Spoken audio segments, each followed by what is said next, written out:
A service of KIBMradio.com, the Internet's home for an all-old-time radio.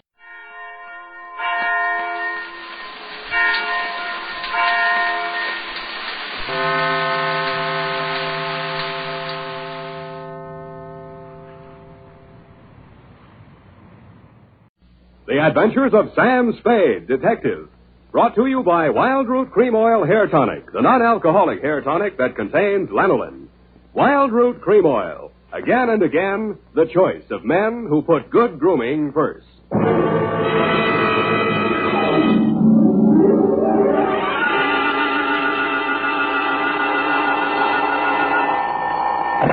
Sam Spade Detective Agency. Hello, sweetheart. It's only me. Oh, Sam. Why so modest? Women, Effie. Age cannot weather nor custom stale their infinite variety. Huh?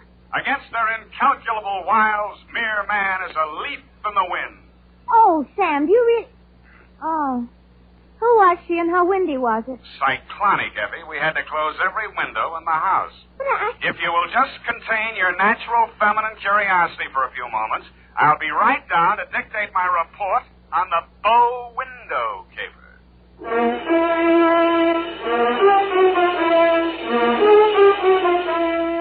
Dashiell Hammett, America's leading detective fiction writer and creator of Sam Spade, the hard-boiled private eye, and William Spear, radio's outstanding producer-director of mystery and crime drama, join their talents to make your hair stand on end with the adventures of Sam Spade. Presented by the makers of Wild Root Cream Oil for the hair. To every man who says, I don't use a hair tonic or I don't believe in a hair tonic, I say this. Decide for yourself. But don't decide until you've tried Wild Root Cream Oil, the entirely different hair tonic. There's not a drop of alcohol in Wild Root Cream Oil, and it contains soothing lanolin. What's more, it grooms your hair the right way, neatly and naturally. So get the big economy-size bottle and the handy new tube at your drug or toilet goods counter. Wild Root Cream Oil Hair Tonic. Again and again, the choice of men who put good grooming first. And now, with Howard Duff starring as Spade, Wild Root brings to the air the greatest private detective of them all in The Adventures of Sam Spade.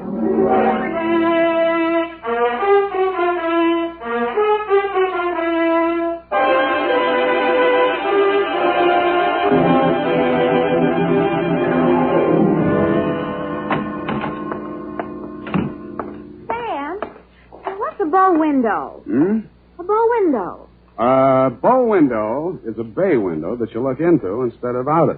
Look into instead of out. Oh. Oh, Sam. Get your book, Panther Girl, and slink on in. What was she trying to see through the bow window? I mean, whose house was it? Her own. But if it was her own house, then why would she It look... just goes to show you, darling, what some women will stoop to. It does? There was a low window. Oh. Well, whenever you're ready, Sam. Date November 10. Ninth. 9th. Correct. 1947. To Dr. Helmut Ries. I was right for once. Yeah. From Samuel Spade, license number 137596. Subject, the bow window caper. Dear Dr. Ries, I know that this report will not make pleasant reading for you, but you paid for it, so here it is. As far as I was concerned, it all started on Thursday morning when you called at my office. From your story, I gathered it had been going on for some time.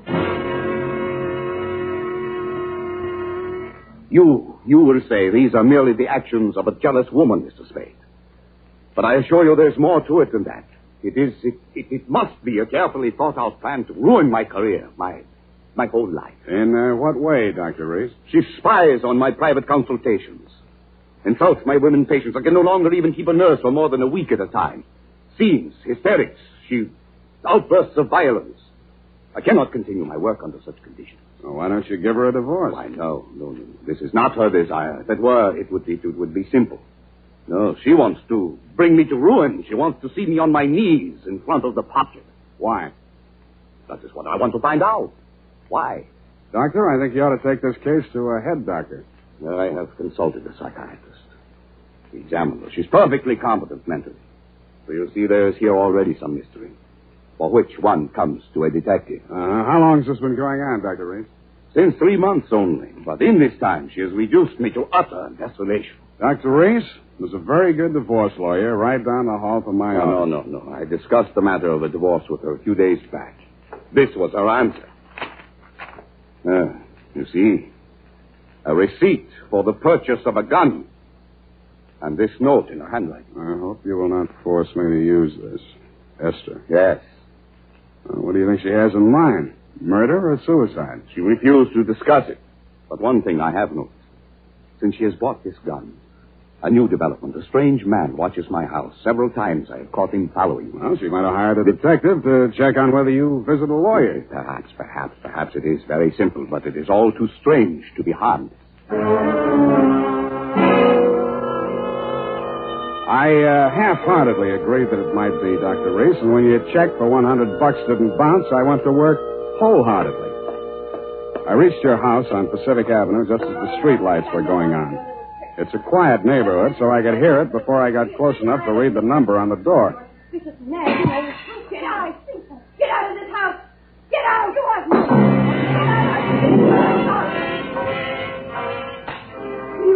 They seemed to be slugging their way toward the back of the house, so I decided to risk an entrance. I found the doorbell, and I was about to punch it when I caught sight of your mystery man. He was crouched in a clump of shrubbery that grew under the bow window at the corner of the house. He was still there with his eyes glued to the window when I walked up behind him. Hey, let go of me. Let go. Come on, you're going inside. Listen, I'm not just a snooper. I didn't say you were. I'm just inviting you inside for a better look. Now, I'm warning you, if you don't let go of me, Stop squirming, will you?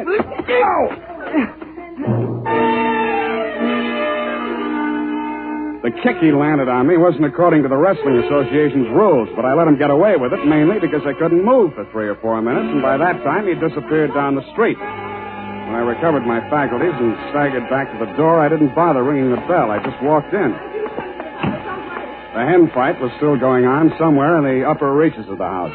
Then a door burst open on the upper landing, and a girl in a nurse's uniform ran down the stairs toward me, pursued by a pale little woman with a pinched face who was brandishing a pair of brass fire tongs. You brushed past me, Dr. Reese, and headed off the pursuer. Esther, stop this! Stop this at once! Have you gone crazy? Give me those fire tongs. Give them to me. What's the matter, Helmut?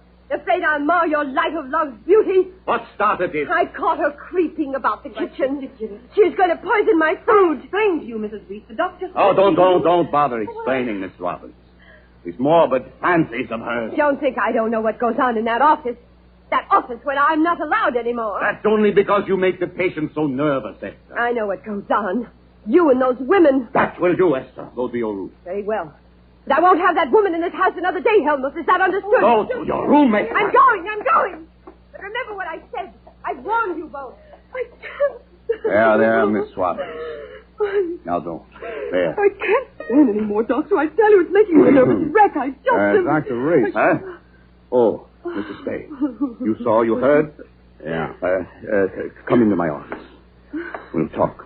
I think we'd better. Doctor, there's still one more patient waiting to see you, Doctor. Well, have her wait a little longer. This way, Mrs. Spade.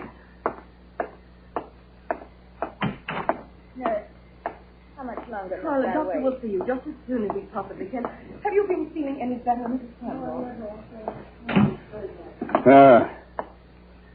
Sit down, Mrs. Spade. Thanks, but I can say what I have to say standing. Your wife's a very tragic woman, Doctor. I wish I could help her. I wish I could help you, too. But I can't. You heard her threat against Miss Robbins. Was that a joke? There's nothing funny about jealousy. But there is this man who watches the house. And the gun she bought. I collared him outside just now. Oh, well, did you get him to talk? No, but I wouldn't worry about him if I were you. And about that gun. The Constitution says every citizen shall have the right to bear arms. Even Parnell Thomas can't do that. Mr. Spade, I've not yet told you all. Oh, Doctor, I'm sorry to interrupt, but this patient, she's been waiting for more than an hour. Well, who is she? Mrs. Kavanaugh. Kavanaugh? Who? Well, has she been here before? Of course, last week. Here's her card. Oh, yes. I'd better get it over. Send her in. Yes, Doctor. And Doctor, I'm resigning. I'll finish today, of course, and then I'm through. I'm sorry. Yes, well. Very well, Miss Robbins. I can't say that I blame you. Good luck. Goodbye, Doctor. Well, I'll be going along myself now, Doctor. No. You must hear me out, Mrs. Spade. I've not yet told all. If you'll just wait until I have seen this patient, please, Mr. Spade, please. Okay, I'll wait outside. Oh, I beg your pardon. I beg yours. Come on in, Mrs. Spade. So, you're leaving the doctor's employ, nurse? I am. Well, Mr. Spade, how does it look from the grandstand? Messy? Mm-hmm. You don't mind if I finish cleaning out his desk? Go right ahead. Thank you. What's the matter with Esther, anyway? I could sum the whole thing up in a single 5-letter word, shall I? You have. Are you going to walk out on him? Aren't you? Yes. Yes, I am. Oh, but Esther isn't jealous of your type, if you don't mind my mentioning it. I feel heartened to think that you noticed I was different. Oh, I did, Mr. Spade. I really did. You don't seem particularly nursey to me, either. I'm not. My, you have a fast pulse, Mr. Spade. Yes, I've been feeling very weak the last few minutes. I need care. Oh, you know, you don't eat enough apples, Mr. Spade. Well, I guess I finished. Oh, there's that old contract. I wonder... Mr. Spade, will you tell the doctor I've left and thank him for me again? Aren't you going to see him before you go?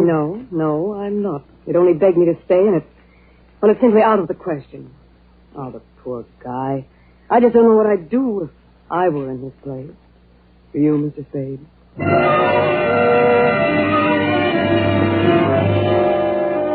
I did, and I told her. She told me I was a victim of hypertension and left me with my mouth open and no thermometer in it. 5 minutes after she'd gone out through the front entrance, your wife came down the stairs looking knowingly at me and the door to the doctor's office and left by the same route. 10 minutes after that, I was halfway through a 1937 National Geographic that was the latest edition on the waiting room table, and had reached the third paragraph on the natural beauties of Winona County, Minnesota. But I never finished.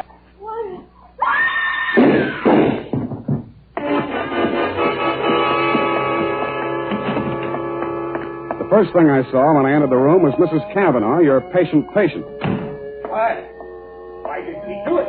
You, Doctor, was standing over her, nervously twitching off the rubber glove from your right hand. You tested her throat for pulse, then listened through a stethoscope. It was purely a formality. One of the .38 caliber slugs had entered the right temple. The other had torn through the base of the skull. How did it happen? I don't know. I had completed the examination and walked over there to put my instruments away. When I turned back, she had a gun in her hand. Before I could stop her, she pulled the trigger. Suicide, of course. Why? Well, I just told her the truth, that there was nothing I or any other doctor could do for her. But she had perhaps a month, perhaps less. She had suffered great pain, of course, for some time. Uh-huh. You saw her shoot herself, you say? Yes. The gun, she took it out of my desk drawer. I'd removed it from my wife's room earlier today. I see. Well, Doctor, this is the neatest suicide I ever saw. No powder burns, and from the way she's lying, she must have shot herself in the direction of that window, at least 10 feet away. She screamed before the shots were fired and had time to fire a second bullet into her head and throw the gun across the room before she fell. Well, Helmut, at last it's happened, hasn't it? Esther, leave this room. I told Helmut one of the husbands would catch up with him. Pretty, wasn't she? I don't remember this one.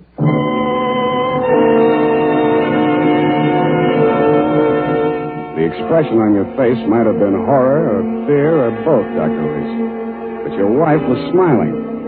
When my eyes left her face, I noticed a leaf clinging to the hem of her coat. It might have come from the shrub that grew up against the house. And her shoes were splotched with mud that could have and probably did come from the cultivated flower bed just outside the bow window.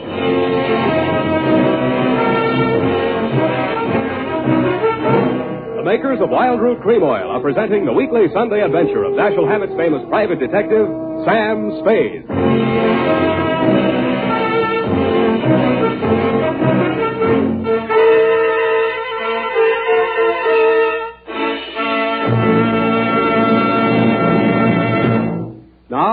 Now, here's important news on good grooming. Better than 4 out of 5 users of Wild Root Cream Oil say they prefer Wild Root Cream Oil to all other hair tonics. here is new and even more conclusive evidence that Wild Root Cream Oil is again and again the choice of men who put good grooming first. So if you want the well-groomed look that helps you get ahead socially and on the job, listen.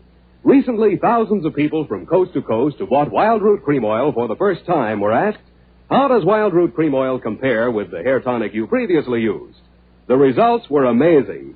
Better than 4 out of 5 who replied said they preferred Wild Root Cream Oil. And no wonder. It gives you the advantages that men consider most important. Wild Root Cream Oil grooms your hair neatly and naturally, relieves annoying dryness, and removes loose dandruff. What's more, non-alcoholic Wild Root Cream Oil is the only leading hair tonic that contains soothing lanolin. That's like the oil of your skin. So ask for Wild Root Cream Oil. Again and again, the choice of men who put good grooming first.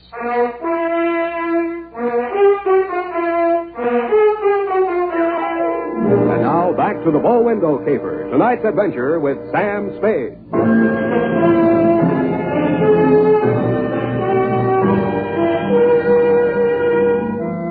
Obviously, there were 2 equally good suspects in the Kavanaugh murder. Either your wife had killed her in a jealous rage, or you killed her with your wife's gun to frame her for the murder. I decided to let the police worry it out and went home to bed. The morning headlines were a bit of a surprise. Nurse sought in shooting of mystery woman. Item. The cops had found Celeste Robbins' fingerprints all over the murder gun. And item. Mrs. Kavanaugh, the murdered woman, had given a vacant lot as her address, and her body was lying unclaimed at the morgue. I decided to pay her a visit.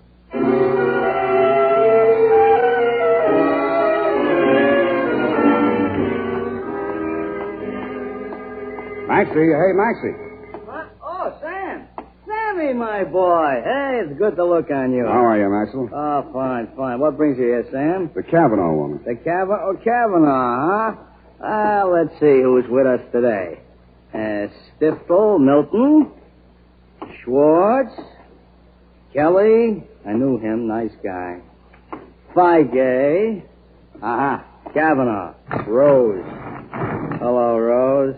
Hey, Sam, don't you want to look at Rose? No, I've seen her. Yeah, just checked her back in. Autopsy. Say, you do collect queer ones, Sam. Now, you take her. Why would anybody in the world knock her off? In her condition, all he needed to do was wait. A month. Couple of weeks. Bad as that, huh? Worse. Anybody claim her yet? Well, that... Hello. Something we can do for you? My name is Kavanaugh. I've come for my wife. He was standing with his back to me, and I didn't get a good look at his face until he walked over to the desk with Master. But the voice tipped me even before I saw the face. It was the man I'd caught outside your office window less than half an hour before the murder. If he recognized me, he didn't let it show. I waited while he went in with Maxie. When he came out, there were tears streaming down his face. I'd been waiting for 2 reasons. I had some questions to ask him, and I had wanted to pay back that jolt he'd given me the night before. I left without doing either.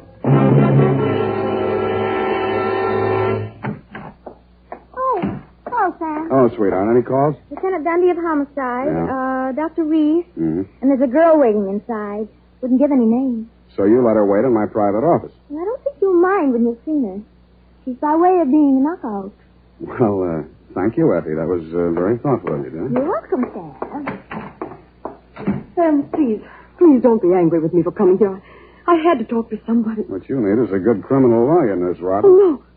Oh, no. Do you think I killed that woman? How did your prints get on that gun? Now, don't tell me she threatened you with it and you grabbed it out of her hand. No, I didn't. I did nothing at all. Take it easy, Nurse. Take it easy. Would you like a drink or something? No, of course. Thank you anyway. I'll be all right. Well, she came in from shopping 3 days ago. Just as nice as pie. And she came creeping around. You know how she is. And she said, I bought something today. It's lovely. And with that, she hauled this gun out of her handbag. And so, to humor her, I took it and I looked at it. That was foolish. It certainly was foolish. Well, nickel-plated, ideal surface for fingerprints. And I remember she was wearing gloves. Struck me as peculiar at the time, but I'm so stupid. I didn't think of it until just now. Everything's a little peculiar about this caper. A woman who was dying anyway gets shot. Nobody even seems to know who she was. Doesn't make sense. No, it doesn't make much sense, does it? What should I do, Sam? Give myself up? I think you should. Yes, thought you'd say that. All right, phone the police. You got a lot of courage. Sure you don't want to drink? No. No, thank you. I'll be all right. I'll be all right. Homicide. Dundee. Dundee, Sam Spade. I got the Robbins girl here in my office. She wants to check in. Oh? Well, tell her to forget it, Sam. Reese's wife just made a full confession.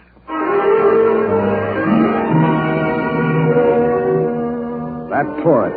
In my anxiety to see how you were bearing up under the shock, Doctor, I blew $1.50 of your money on a taxi all the way out to your address on Pacific Avenue.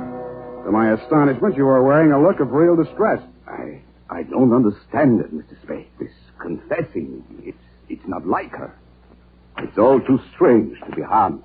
Dr. Reed, I'd like to talk to you alone. Do you mind, Mr. Spade? Go right ahead.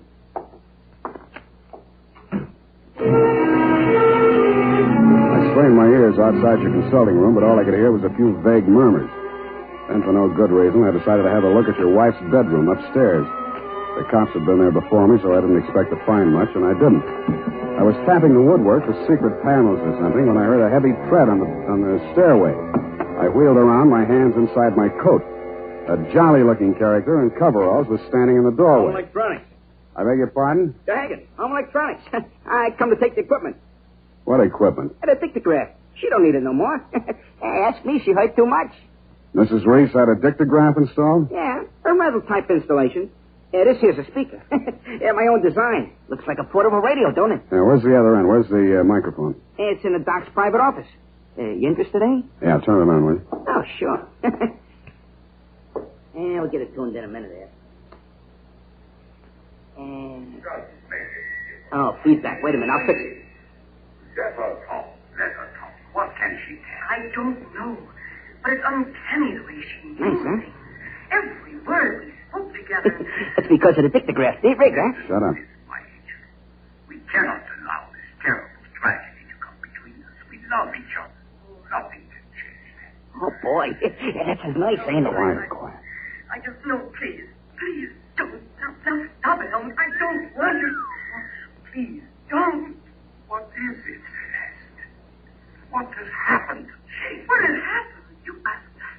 When I've been attacked by a mad woman and accused of murder all in the space of 12 hours. Well, it's all over now. Just so, Helmut.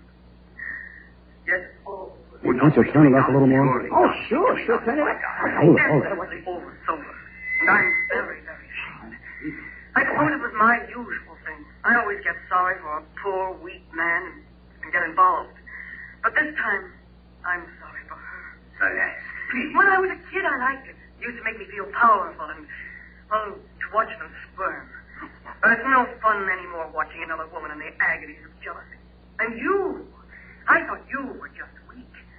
You're a brutal, unscrupulous murderer. What are you saying, Celeste? You killed Mrs. Cavanaugh.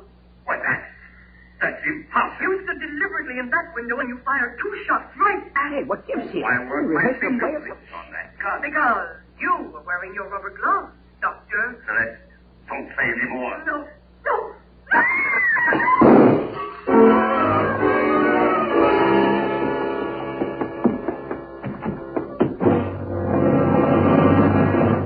Here, help me. Help me get his shirt off, Mr. Spade. He's been shot. Who shot him, you? Through the window, the same man, the one who watched the house. Hold this tourniquet tight, please. Nothing. A flesh wound. His aim was bad. Yeah, too bad. Cavanaugh, you still out there? You got nothing to worry about. He's still alive. I missed him. Give me a hand. Come on. That's it. I missed him. That was lucky. You're taking the rap for your wife's murder, too, if you're a better shot. He did it. He killed my wife. I was at the window. I saw him. What I don't understand is why his wife confessed. She loved him, Mr. Cavanaugh. You should understand that. I guess that's what happens to love when it gets crossed up. Why didn't you tell the police what you saw? They'd have hung it on me. She was a stranger to everyone else. I've been quarreling with her, suspicious, acting like a maniac. She never told me. She must have been going to one doctor after another, trying to find one that would give her one ray of hope. In pain all the time, still, and never letting on. Never. Even after that first visit she made to Reese's office, I didn't tumble. I thought she was meeting him on the sly. And I followed her both times. That last time I carried a gun. I might have killed her if what I suspected had been true. I'm very sorry, Mr. Cavanaugh. I didn't realize. You're pretty late with your regrets, Doctor. I don't quite figure either. Maybe the prison psychiatrist can. Sunday homicide. Dundee, tear up Mrs. Reese's confession. Come on over and get the doctor. Dr. Reese? Yeah. By the way, he accidentally shot himself in the arm. Isn't that right, Doctor? What? Oh, yes. Accident. Why didn't she tell me? Why didn't she tell me? I don't know, Kavanaugh. Women, sometimes they make too much sense, or we don't make enough, or maybe we're all crazy.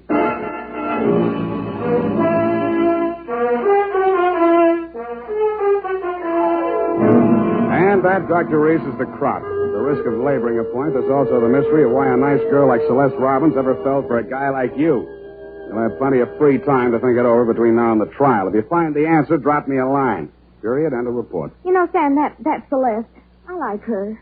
I wish we could do something for her. Well, I've already thought of that, Effie. Oh? What are you going to do, Sam? Write that up, sweetheart, and I'll write you a happy ending. Here's how you can find out whether the hair tonic you're using today is giving you what you ought to get in good grooming. Ask yourself, does my present hair tonic groom my hair neatly and naturally, or does it leave my hair sticky or greasy? And does it relieve dryness and remove loose dandruff, too, or does it do just a halfway job? Unless you can honestly say that your present hair tonic does all that for your hair, you owe it to yourself to try Wild Root Cream Oil right away. Try Wild Root Cream Oil and see for yourself how it improves your appearance, grooms your hair neatly and naturally, relieves dryness, and removes loose dandruff. It's non-alcoholic and contains soothing lanolin. Get the big economy-size bottle and the handy new tube that's easy to pack when you travel and grand for the bathroom cabinet. Don't delay. Get it today. Wild Root Cream Oil Hair Tonic. Again and again, the choice of men who put good grooming first. Oh, here's the report, Sam. Do you want to read it over? I do not. File it under F, but forget. About that poor Celeste, Sam. Oh, yeah. Well, I made a date with Celeste to take her dancing tomorrow night. She needs cheering up, you know. Oh, what for?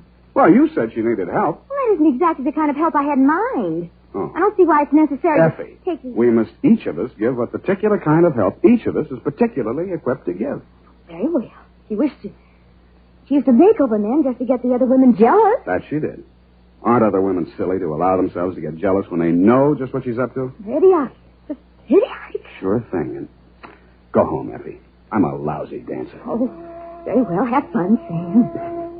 Good night, Sam. Good night, sweetheart.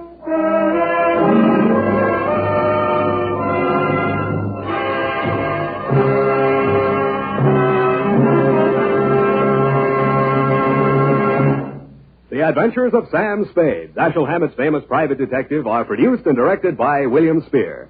Sam Spade is played by Howard Duff. Lorene Tuttle is Effie. The Adventures of Sam Spade are written for radio by Bob Tallman and Gil Dowd, with musical direction by Lud Gluskin. This is Dick Joy, reminding you that next Sunday, author Dashiell Hammett and producer William Spear join forces for another adventure with Sam Spade, brought to you by Wild Root Cream Oil. Again and again, the choice of men who put good grooming first.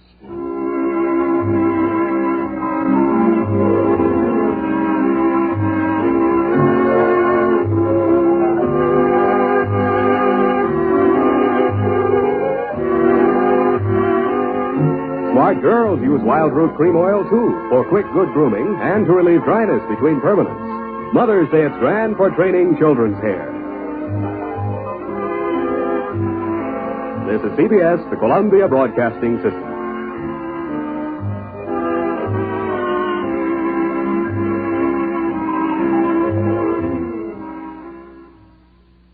Sam Spade.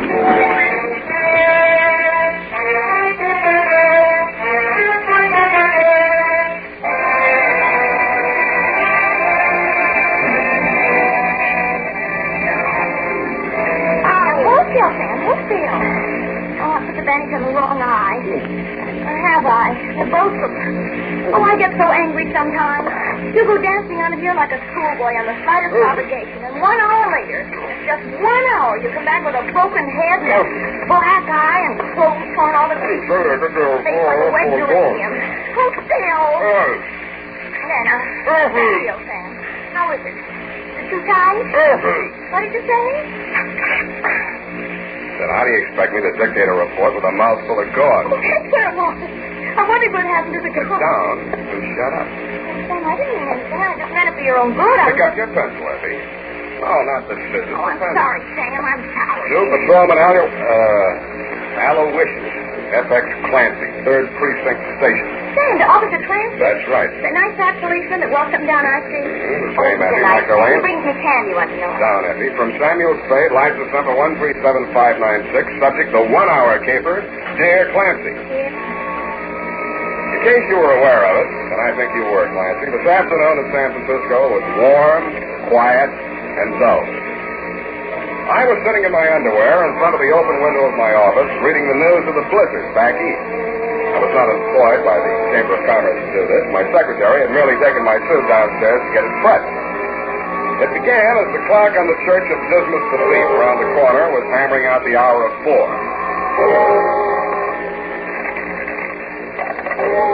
Yeah?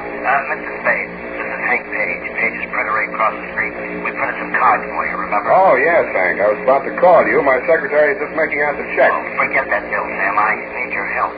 I'll drop in tomorrow. I'll be glad to talk to you. Tomorrow may be too late. I'd rather not be seen coming to your office.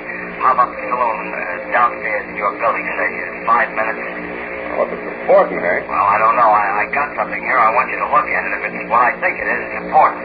I gotta hang up now. See you in 5 minutes.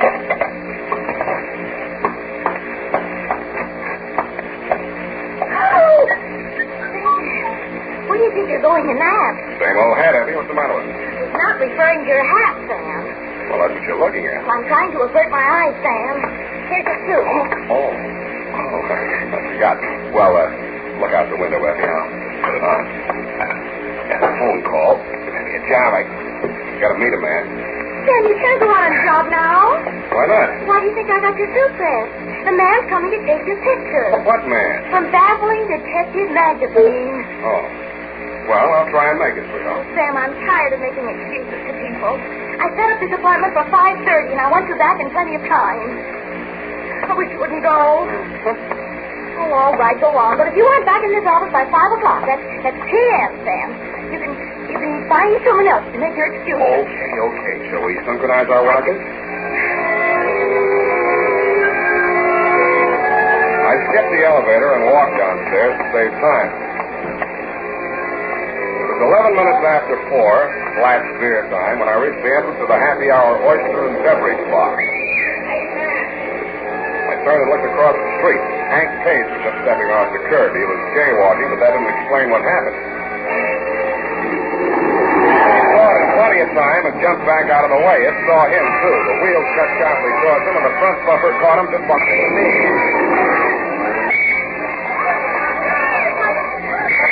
All right. Keep moving there. Keep moving. Come on. Back on the sidewalk. Come on now. We'll take care of it. Sam. Yeah, Hank. Leave him, Mr. Spade. Leave him. I've got to get it fixed. Come on, get these people back. This man's hurt bad. Give him some air. Better not try to talk, Hank. Here.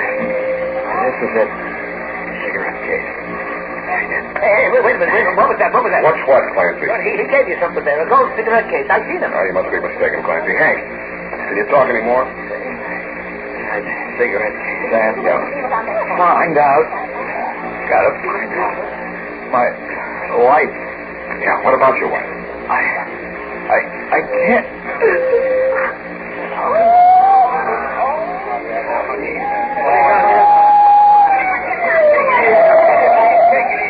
What is it out here? Hit and run. Looks kind of dead. Like I'd say we're dead, wouldn't you? This is more for Clancy. DOA. Okay, boys. Okay, take him away. Now, come on, please, everybody. Stand back. Any of you people identify this man? Yeah, I know. You better come along then.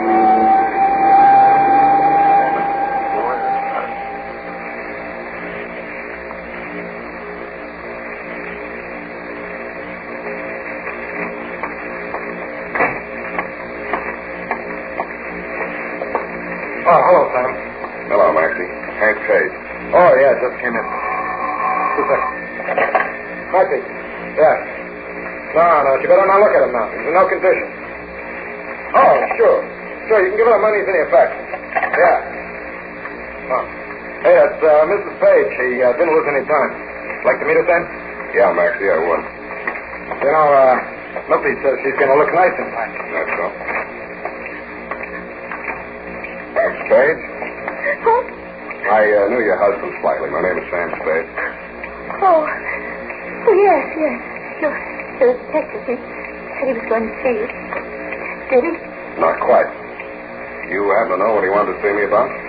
Yes, he found something, a cigarette case. He couldn't tell me what it meant, but he seemed very worried about it. He told me that if anything happened to him, I should claim his belongings right away. See, there they are. His watch, his wallet, elk pin, school ring, cigar cutter, little cigarette case. Oh, now, please, Miss Page. I've got the cigarette case here. You've got it. How did you... Oh, he gave it to me just after the accident. I think he was trying to tell me to give it to you. Here, you take it. Oh, no. The initials. Some woman gave it to him. I don't want it. Just put it away. Out of my sight. Forever. Okay. You can open your eyes now. It's back in my pocket. Thank you. Thank you. Now, let's talk, Miss Spade. What was on your husband's mind? Well, I don't know. He wasn't very well. Heart trouble. Nothing terribly serious, but he gets these little spells and he has to stay home from work. Sometimes a week or 10 days, but Mr. Soule, the foreman at the print shop, will look after things, you know. I even thought he was getting better. Your husband have any fights lately? No. He wouldn't care with his heart. He had a black eye. Oh, that happened at home. He fell down. Yeah. Well, I'll be in touch with you.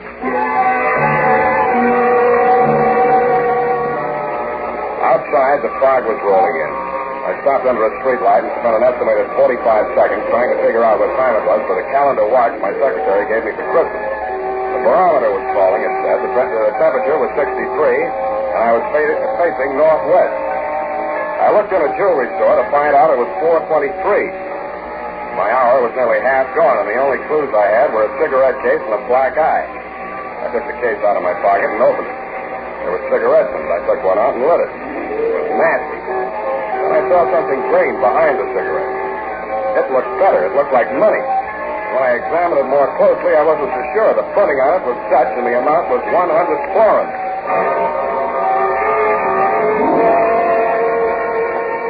The banks were closed, but it only cost me 2 nickels and a paid telephone to find out where to take it. It was a small but solid-looking establishment on Montgomery. The gold lettering on the plate glass window said Van Pelt and Meisner, commercial agents, Amsterdam, New York, San Francisco, Macassar, and Curacao. Come in here. I want to see Mr. Meisner. There is no Mr. Meisner. There's only Van Pelt, and I'm Hendrik Van Pelt. I'm so sorry. Oh, don't see it like that. Maybe you can help me. What can I do with you? Well, somebody paid me off for a job in Dutch money. I want to know how much it's worth. Oh, this better than Meisner, I know. The value of money. Show me, please. Maybe you'd like a cigarette, too. They're Dutch. Please. My brand. Sumatra Cream Stamp. Oh, good. You like good, Sumatra Cream Stamp. No, the money. 100 florins. High under the light, look. Serial number. Here is M. Portrait clear is. Seal good color is. Paper excellent. Give it 58. What's it worth? Well, look. The latest quotation is florin against the dollar. $53.24. That's what the exchange fee taken out is. You like $10 notes? I love them. You mean that money's real money? Who knows better than I should, My brother was engraver to the Royal Dutch Treasury. I myself in the manufactory was until the occupation coming was. Pardon me. Would you mind saying that again, please? So in the manufactory from all kinds of money, including already currencies from the Indies, East and West, Java, Celebes, Borneo, and homelands, Netherlands. Also 6 months in Bulilong, Bali, where I'm English learning. Oh, you learned English? Several foreign languages. I see. Well, I'll take it in 10.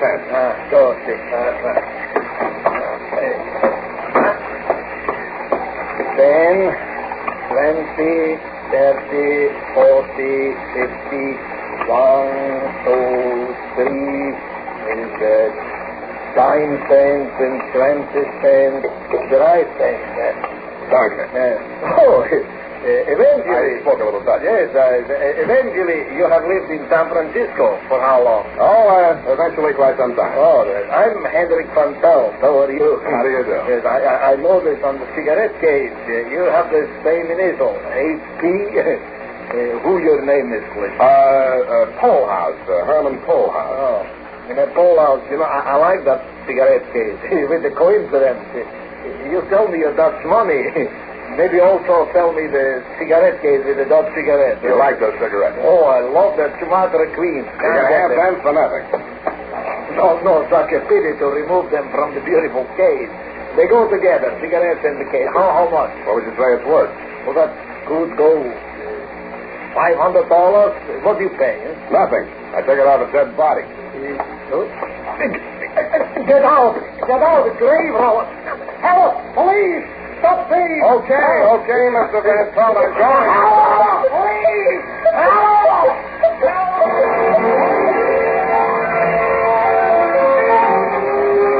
I ran, did not walk to the only exit. A squad of bank cops running past me, followed by half a dozen city dicks and some burnsmen who confused Van Pelt's burglar alarm with that of the bank next door. Nobody paid me any mind until I reached Clerk Street. I was just crossing when I saw it the second time. It was the same car that had run down Hank's Page. I strained my eyes against the headlights. I couldn't make out the man behind the wheel, but I got the license plate before it happened. I felt it before I heard it. It hit my chest like a sledgehammer. The last thing I heard was the footsteps of a heavy man pounding toward me. The clock on the church of Business of Peace was chiming the half hour.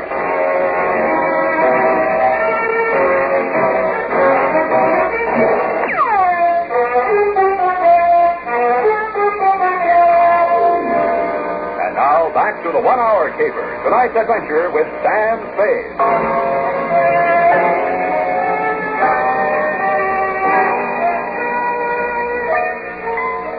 I'd started the caper with two clues, a cigarette case and a black eye on a dead man. When I woke up in the alley, I didn't have the cigarette case. Instead, I had two black eyes. One of them was on me. Strangely enough, I was alive. I reached inside my shirt to examine the bullet hole over my heart. There was nothing there but a bruise. I wondered what had been in that gold cigarette case besides gold and Dutch cigarettes. The slug had come at me hard enough to knock me down and out, but the case in my inside pocket had stopped it. I limped to the nearest phone booth and phoned Tuttle in the traffic division. The plates on the hit-and-run car were registered to one Hendrik Van Pelt.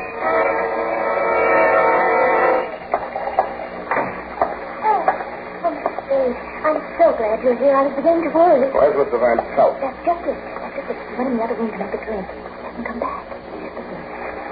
You don't know how glad I am you're here. Do you know why he invited me to have this drink with him? I can think of one way. Thank you. Listen, he wants to buy Hank's cigarette case. And, of course, much as I hate an Indian bibber, Mr. Spade. Yeah? Well, Hank didn't leave much, only a little insurance, and the printing shop is a partnership, Hank and Mr. Soleil. And the cigarette case is just a windfall. I told him you wouldn't stand in the way of a widow. I wouldn't think of it. I knew you'd do the decent thing, Mr. Spade. Give me that. Please, Mr. Spade, my bruises. Besides, I haven't got it. You haven't got it? No, now, look, Mr. Spade. Blanche.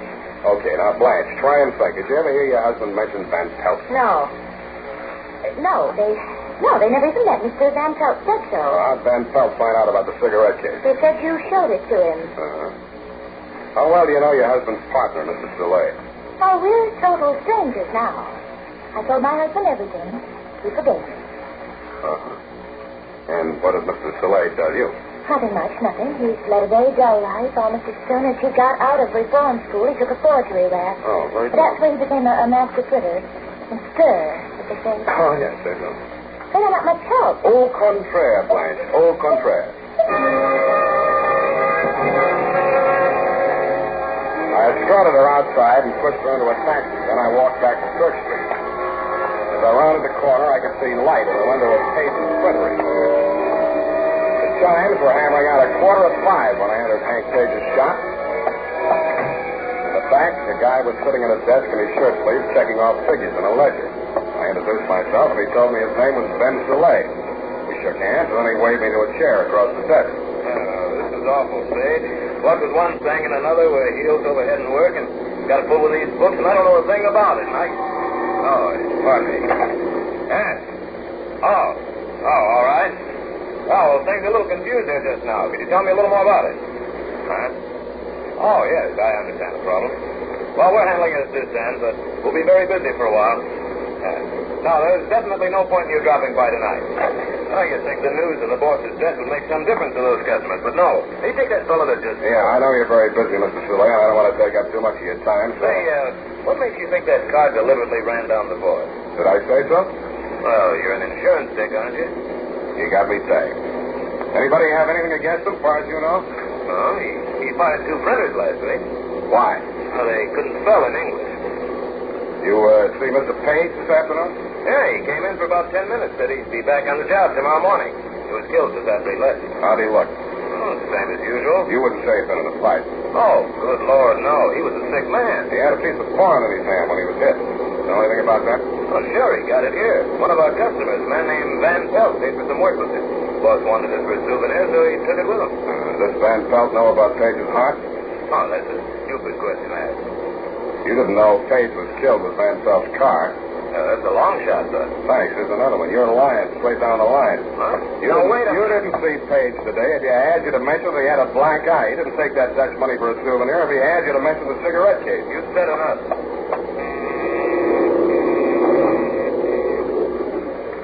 What are you doing? Shutting down for the night? You'll find out. Put your hands on top of the desk. I slipped the muzzle of my gun. I've been holding it in my lap for 3 minutes, far enough over the edge of the desk for Ben Soleil to see it. He did what I told him to. The press room door was directly behind him, and I knew his body would screen my gun from the view of anybody that might come through it in response to the signal he sent. I didn't have long to wait. 3 men, black with ink, came to the door and threw it into the little office. They strolled in, careless and casual. What's up, Ben? You got ice in your head. Huh? What's this? Stop right there. Stopped as if they'd all been mounted on the same pair of legs, but I didn't like my position at all. If these men decided to jump me, I could down just one of them before the other 3 were on me. I knew it, and they knew it. Then I felt some fresh air on the back of my neck as the street door opened behind me. Ray, what is it? Is it a holdup? It's me, Blanche Spade. Get out of here, quick. Find a cop and bring him back here. Will you do that? Sure I will. You can count on me. Soleil's mouth opened in a broad grin. I didn't need any more warning than that. I threw myself sideways, but I wasn't quick enough. The blow I got from behind with Blanche's lady's handbag type persuader didn't hit me full on, but I got enough of it to fold up my legs as if the knees were hinged with paper, and I slammed into a heap on the floor. Something dark crashed towards me. I caught it with both hands. And a foot kicking in my face, I wrung it the way it brings out a knot. I was dimly aware that my feet were under me again. Some squirming thing was on my back, and a hot, damp object like a hand was across my face. I put my teeth into it, head back as far as it would go. Maybe it smashed into the face it was meant for. I don't know. Anyway, the squirming thing was no longer on my back, and suddenly I could see again. I saw a brass cuspidor 6 inches or so in front of my eyes. That's how I knew I was down on the floor again. I grabbed the cuspidor and tugged at it. I staggered to my feet with it and used it to club a clear space in front of me. I swung it high and let go. Then I was back on the floor again with 600 or 800 pounds of flesh hammering my face into the boards. You can't throw a brass cuspidor through a plate glass window into a rush hour crowd in downtown San Francisco without attracting attention. The hour of rescue was at hand. Exactly 5 p.m.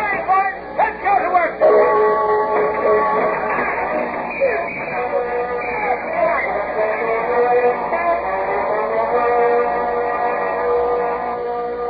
And that, Clancy, is the most of the crop. You guessed it. It was a counterfeiting caper with variations. The returns are not all in yet, but I think when the feds pick up Van Pelt, they'll find he was telling the truth when he said he was working in the Dutch government printing office in Amsterdam at the time of the Nazi occupation. He probably bought his way out of the country with the same kind of money he and Soleil were printing here, genuine Dutch florins printed from the original plate. Being a skilled metal worker, he designed a gold cigarette case into which those plates would fit with uncanny accuracy. The crowning touch was the way in which she concealed them from view. She filled the case with an odious brand of Dutch cigarettes, which only fools or criminals could possibly smoke. It was the safest hiding place in the world. So clever was it, now get this Clancy, my boy, that even I, Sam Spade detective, never suspected the presence of base metal until it stopped that slug Van Pelt threw at me in the alley. Idiot. End of the report. Oh, Sam, to think you went through all that just to keep your promise to me. Yes, Abby, but what hurts even more than these wounds is the thought that you doubted my word. Oh, I didn't say that, Sam. I only inferred that you had no sense of time. Yes? Well, I guess you changed your mind about that, eh? No, I haven't, Sam.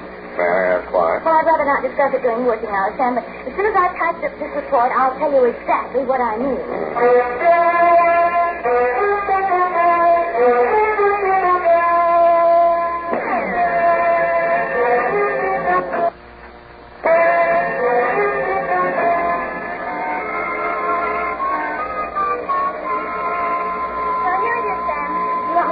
So I just hand it to him on the way to the streetcar. Save the stamp app. What else? Oh, hi, Sam. You won't be needing me anymore. Sit down. It's nearly 5:30, Sam. And I told the photographer not to come. That's a fine thing. After all I've been through, you still say I have no sense of time, and you told the photographer not to come. Why? Because I knew you wouldn't be back in time, and if you were, you'd look so terrible the picture wouldn't be any good anyway. Thanks a lot. Oh, Sam. That's why I must have been so cranky. I must have had a premonition. I don't know what's the matter with me.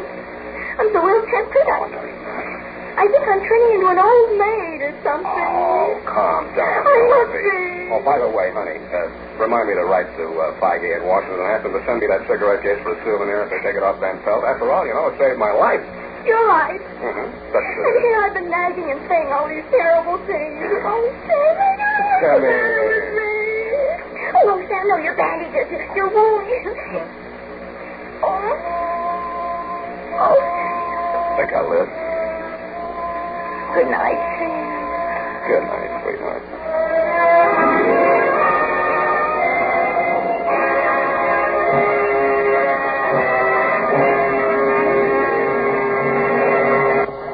Would you hand me that, please? Thank you. Now, let's see. Survey, survive, Susanna, suspect. Here we are.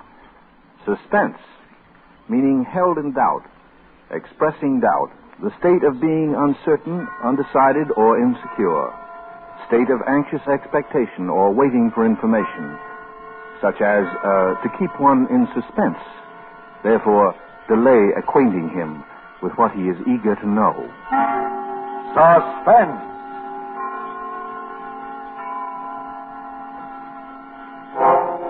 An hour of suspense now. A full 60 minutes at this time. And with the distinguished actor-director Robert Montgomery as your host. Tonight, our star is Howard Duff, famous wherever radio is heard as Sam Spade, detective. And as Spade, he will appear in The Kandi Tooth, a suspense play produced, edited, and directed by William Spear.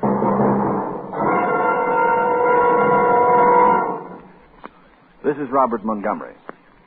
My pleasure and privilege it is to be here during this hour each week as a sort of guide, philosopher, and fiend, an accessory before and after the facts of crime and punishment, which calculatedly fill our minutes with suspense. This evening, before we chat a little about the private life of America's favorite private eye, let me, on behalf of Mr. Spear and all of us, thank you sincerely for your wonderful letters and telegrams expressing appreciation and interest in this new full-hour presentation. It's wonderful fun to have 60 minutes to play with in radio drama. In our new double-strength, king-size format, we plan to bring you radio plays based on complete novels and on theatrical productions and pictures. Many of the best writers of this literature, James M. Cain, Dashiell Hammett, Raymond Chandler, Graham Greene, Eric Ambler, and Agatha Christie, have been happiest with a more spacious canvas upon which to display their characters of passion and purpose. With a full hour for our theater of thrills, we can give these authors a full stage on which to have their people play out their lusts and desires, their temptations and frustrations, their frantic fears and villainous triumphs, their descent into black and terror-laden bewilderment. Sometimes we find ourselves locked in the tortured brain of the scheming criminal. At other times, we know the dread of the hunted and hapless victim. But always the basic ingredient of suspense is not mechanical gadgetry, Not the detectival piecing out of fingerprints and convenient clues, but always the basic ingredient is people. For people give us emotion, and emotion marks the high drama that cold logic can never achieve. Nowhere will you find stranger people, motives, and situations than those that pass through the door of a little office in San Francisco's Post Street. The lettering on the door reads, Samuel Spade, Private Investigations. Once it read Spade and Archer, but that was before Miles Archer stopped a bullet and plunged Sam Spade into the greatest detective adventure of modern times, the search for the Maltese Falcon. It was literally a shot heard round the world, for it brought into prominence the name of Dashiell Hammett and the so-called hard-boiled school of crime detection. Since then, the fictional private eye has become a national institution. But Sam Spade still rules the roost. In book sales, in motion pictures, the Maltese Falcon has been filmed 4 times now. And now on the air, every Sunday night, in The Adventures of Sam Spade, starring Howard Duff and produced by our very own Bill Spear. It's a great pleasure for me to introduce to our suspense audience now a young star from my home lot, Universal International, in the role with which he has become so closely identified that most of his fan mail is addressed to Sam Spade. Howard Duff. Thanks, Bob. I'd like to go on record right now as saying that any checks I may sign with the name Sam Spade will be accepted at your own risk. The detective business has been pretty good lately, I hear. How much did Sam make during 1947? Effie would know. But no matter how much it was, it won't change Sam. He'll still do business at the same old stand in a rickety office building on Post Street where the elevator seldom ever works and the janitor never ever works. As a matter of fact, I got into my Philip Marlowe pants this morning and did little Spade work on Spade myself. Don't stop me if I'm wrong, but here are some of the facts. F-A-X, facts. The way I dug them up. Age? Nobody talked. History? Mysterious, but was probably a Pinkerton man to start with. Height? 6 feet and a small chunk. Weight? Enough muscle to go with his height. Hair? Dim-out blonde. Eyes? Yellow-gray. Unmarried. Lives alone in a small furnished apartment within walking distance of his office. Is economical to the point of, never takes a cab where streetcars can get, and has been known to walk where they can't get. Secretary, Effie Perrine. The only person who really knows what makes Sam tick when he wants her to. Otherwise, he's a lonely man who trusts no one, lives alone and loves alone, and expects others to like it. Have I left anything out? Nothing you left out, Bob. Something you put in. It's not true that I don't trust anybody. I trust everybody. All my clients are honest until I prove them otherwise. Maybe that's what kept you in the private eye business all these years. That and the strong hatred that I have. Hatred?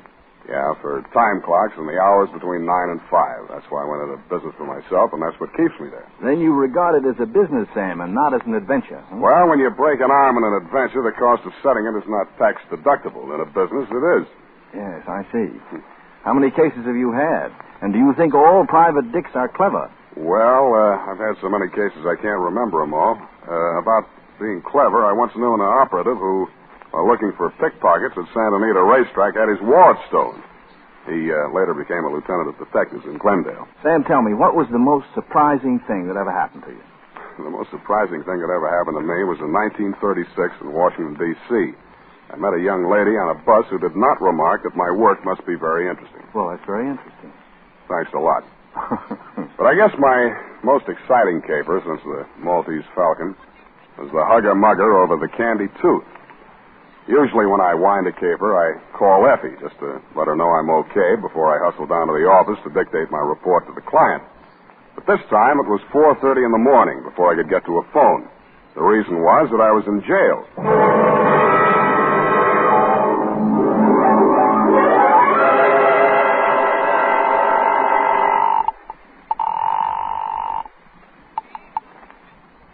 Sam Spade Detective Agency. Wake up, Angel. You're home in bed, not at the office. Huh? Sam, is that you, Sam? Mm-hmm. What time is it? 4:30 in the morning. Are you up already? Effie, pull yourself together. Get dressed. Hustle down to the city jail. Oh, Sam, what happened? Well, that's what I got to get on the record now while I'm still alive to do it. Grab a taxi and hustle on down. Bring a book, pencils, the encyclopedia that has the letter K in it, and any old $20,000 you got laying around. Sam, where am I going to get pencils at this hour?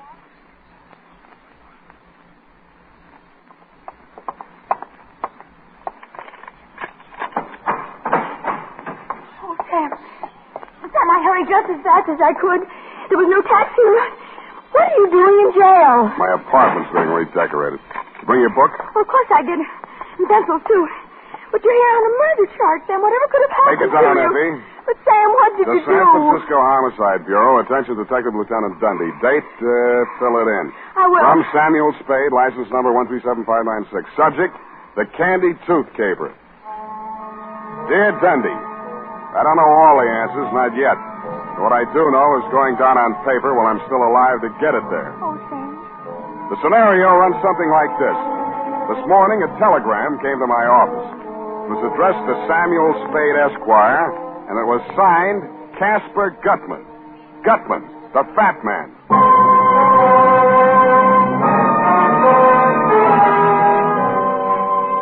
So far as I knew, Dundee, when you closed your books on the Maltese Falcon capers 7 years ago, Gutman was entered as dead. First, I thought the telegram was somebody's idea of a joke. But when I read it through the second time, I knew it was no joke. There's nobody else who thinks or talks or writes like Casper Gutman. My dear Mr. Spade, you will no doubt receive with mixed emotions the news of my imminent reappearance in the city of the Golden Gate. Hence the companion dispatch of a telegraphic draft in the amount of $1,000, which you are free to convert into coin of the realm. This trifling sum, sir, is merely a token of my esteem for a man of many resources and nice judgment. And for it I do not require any specific service. However, if you feel so disposed, sir, you are free to accept my considered advice in the matter of an invidious pair of rogues. To wit, one Lawrence Laverne, DDS, and or Hope Laverne, whose charms and aliases are far too myriad to enumerate in this necessarily abbreviated communication. Should either or both of these persons approach you, beware the hidden truth. Believe me, sir, they are untruthful, unreliable, and totally devoid of all moral sensibility. I count upon you to make no commitments to them or anyone else until you have heard my proposition. This I hope to lay before you when I arrive in San Francisco this very evening. Dear Joel, send regards. I remain your obedient servant, Casper Gutman.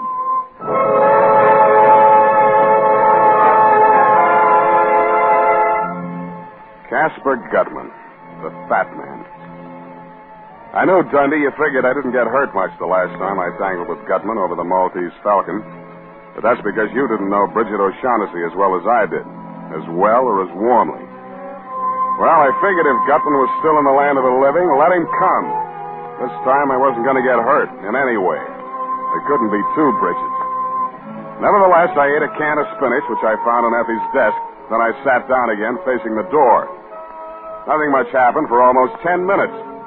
I was still trying to dig the meaning out of Gutman's double dog, and I'd gotten about as far as his warning about a hidden tooth when Effie ushered a man into my office. Mr. Spade. Well, I must say that you are indeed a pleasant surprise, but pleasant. You've said it. What can I do for you? My name is Laverne. Lawrence Laverne. How do you do? I shall spare you the tiresome details and plunge right into the problem. Oh, dear. At the Hotel Royal George, there is a mildewed creature, but mildewed, registered as Mr. Herman Julius. Oh, a really frightful person. Very frightful, huh? Oh, the kiss of death's department. The only thing about this creature that has any charm is a four-toothed lower bridge in his right jaw. Now, Mr. Spade, I want you to get that bridge for me. I'm sorry. It sounds as though you're saying I want you to get that bridge for me. Precisely. Mm-hmm. Why? Because he refuses to pay me for it. You're, a dentist? I prefer to regard myself as a dentist sculptor. I created this bridge for Mr. Julius with infinite pains. And now he refuses to pay me. I ask payment, and he accuses me of acting without charm. Mr. Julius wouldn't happen to be a very large, fat man? Oh, contraire. Skin and bone. Well, Mr. Spade? I'm afraid you come to the wrong man, Mr. Laverne. What you want is a lawyer to sue him. Sue him? Months of legal wrangling? Oh, no. Oh, no. I intend to be vindictive about this. I am by nature a very gracious and charming person. But now let him beware. I shall have that bridge from Herman Julius, even if you must knock him down and wrench it from his jaw. Uh-huh. You tried knocking him down yourself? Oh, I could never even bring myself to perform extractions. I always send those patients to less sensitive dentists. Yeah, well, I'm afraid you'll have to find yourself a less sensitive private detective. Oh, dear. Well, Mr. Spade, what would you advise me to do? Mr. Laverne, I would advise you to get out of California before Walt Disney sees you. Well, good day, sir. I would like very much to have you in my chair someday. Might teach you some manners. Beware the hidden truth. Hello. Hello. Please sit down, Miss... Thank you. Laverne. Hope Laverne. Miss Laverne? Yes. What can I do for you? Well, I'm looking for my brother. Missing? Well, yes and no. I mean, he's been gone since yesterday, and I'm terribly afraid he'll get into trouble. Oh? What kind of trouble? Well, you see, it just isn't easy for me to talk about this, Mr. Spade. Well, now, Miss Laverne, suppose you just lean back in that chair, close your eyes, and... Yes, thank you. Yes, it's easier like this. I thought you'd like. My brother's name is Lawrence. He's a man of 52. He's not well. I mean, he gets spells, and he acts peculiarly. He suffered a nervous breakdown some years ago, and he spent most of his life in sanitariums. Where are you from, Miss Laverne? Kansas City.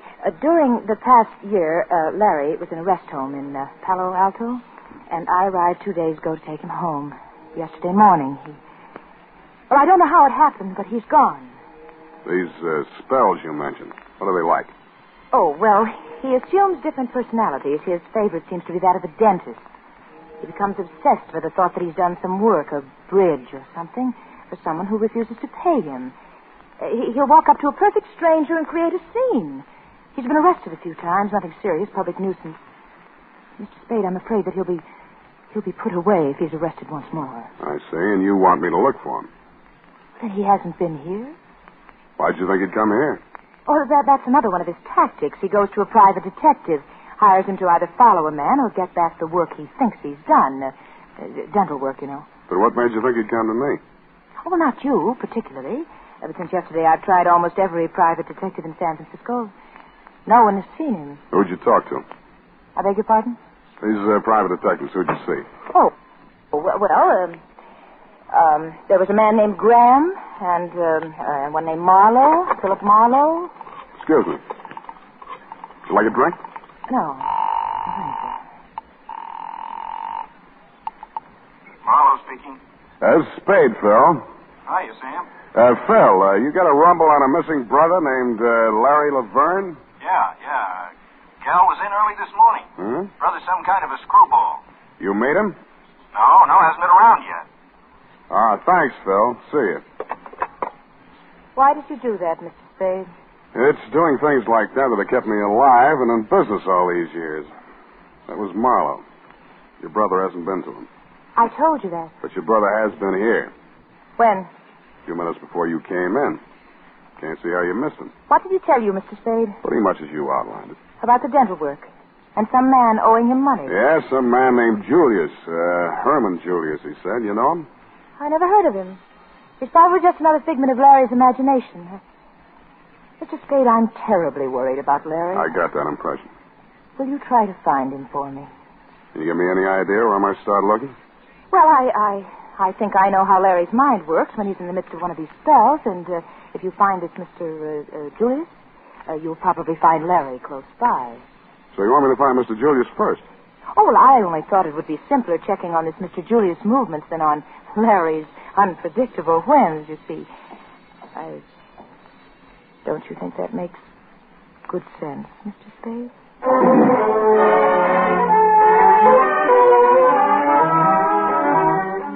Miss Laverne told me she was staying at the Pickwick Arms, and I said I would call her if I found her brother, and she said, thank you very much, and I said, it's nothing, just part of the day's routine, and then she kissed me and left. After lunch, I strolled over to the Royal George Hotel. Duke, the housekeeper, gave me a rundown on Mr. Julius, a quiet, nervous little man who'd sealed himself up in his room for 2 days, eating out of room service. I didn't have any trouble finding the hacky who'd driven him away when he checked out. He gave me the address, and 20 minutes later, I was mounting the front steps of a greasy rooming house on Sacramento Street. I twisted the rusty bell on the door, and a long, sharp nose that could only belong to a landlady stabbed out at me. What you want? I'm looking for a man named Herman Julius. Don't have no Julius here. Well, maybe he gave some other name. A little skinny guy with a foreign accent. You the Lord? Take me to his room. Oh, no, wait a minute. Now. Well, step inside. Up the stairs. Home? Never seen him go out. Ain't one door. Watch that step second from the top. It's busted. Don't want no lawsuits. It's the third. Said he was a refuge. And Nazis was after him. Another fight. Never knew he was in a tangle with the Lord. Smell that? Certainly do. Cooking in the rooms. I got a rule, too. Sneaking electric plates, they do. Runs up the bills. Buzzards. There's his room. Mr. Julius! Mr. Julius! Mr. Julius, you second there? They drink, some of them. Them that don't cook in their rooms, they drink. Get DT, some of them. Oh, go on in and get him. I don't want no part of it. Oh, they say. I didn't see who it was right away. His face was the color and consistency of crushed strawberries. I helped him up and over to the wash basin in the corner of the room. With his face washed, he looked a little better, but he still looked like Larry Laverne. Oh, am I ever glad to see you? I thought it was them coming back to kill me. Did you find Julius? No. He got away, the wretch, down the fire escape as I came in. Who did this to you, a big fat man? To tell the honest truth, Mr. Spade, I never even got a good look at him. He was all over me before I... Julius, what's in his bridge work? I'll tell you everything, but please, first, let's get out of this horrid room. Oh, it smells like cabbage. Larry Laverne was tougher than he looked. After the going over he'd gotten, you or I would have been hospital-bound, Dundee. But he did a late take. We were on the way back to his hotel, walking toward Market, when he crumpled in the middle like a sack of flour. I grabbed him and held him upright, looked wildly around for somewhere to park him. We were standing in front of a newsreel theater. I bought 2 tickets and piloted him inside. We sat down. I undid his clutch on my arm and concentrated on the screen. The subject that followed the football game was some big Oriental celebration somewhere in India or someplace. A very fancy parade with white elephants. Kandi Tooth, the famed white elephants of the Orient, get their annual airing as crowds of devout Buddhists gather to do homage to some of the strangest relics in the modern world. Here in Kandi, the Mecca of the Buddhist religion, pilgrims gather from near and far. Indian Raja, Burmese officials, and Chinese dignitaries in ceremonial dress prostrate themselves before the jeweled casket containing the most sacred object of the Buddhist world, legendary relic of Buddha himself. As the Orient goes wild in jubilant celebration, temple dancers of Kandi perform for the crowned heads of the Orient. Take me out of here. I can't stand it, Uncle Man. I tell you, shark-waving man. Easy, you're annoying the customer. You brought me in here on purpose. You're trying to drive me crazy, but crazy. Easy. Listen to me. 2 men holding up the sacred relic are a high priest. If that man says that one word, Kandi, just once more, I won't be responsible. I tell you, I won't be responsible. All right, Larry. Take me out of here. But the end. You got me doing it. Come on, let's get out of here. Ceremony indeed.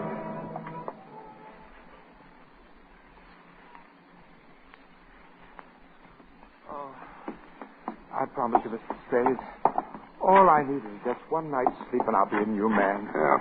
Well, I haven't even dared to take 40 winks since I arrived in this town for fear those monsters might murder me in my bed. Yeah, I know. It's tough. Sit down. So this is your apartment? That's what I laughingly call it. Living room, bedroom, icebox. Here, have a drink. Me Oh, too. thanks. Oh, did I ever need that? Help yourself to the bottle. I don't touch alcohol as a rule, but after what I've been through... Well, now, drink all you like. You deserve it. Oh, thank you. Well, I hardly know where to begin. It's all so strange.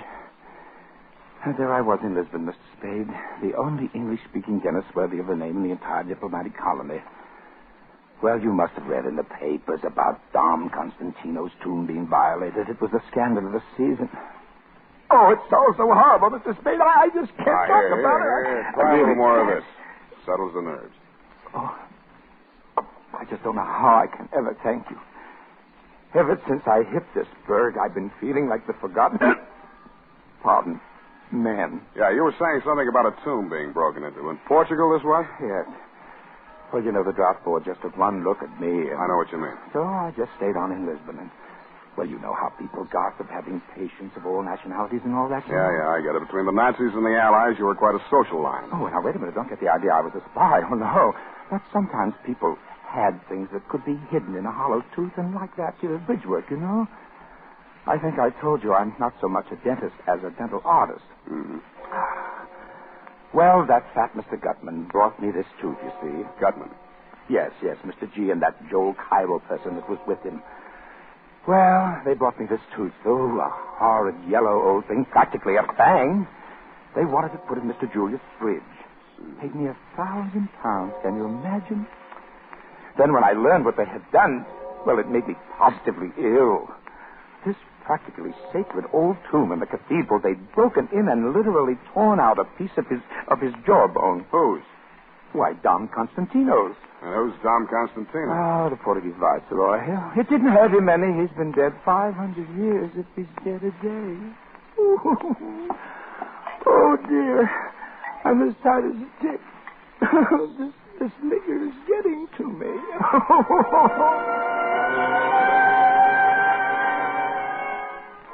And it was. I thought he'd open up some more, but I overplayed the bourbon. Half a bottle later, he passed out. I flopped on the sofa and tried to get some sleep for myself, but my dreams kept getting in the way. I had newsreel dreams in Technicolor.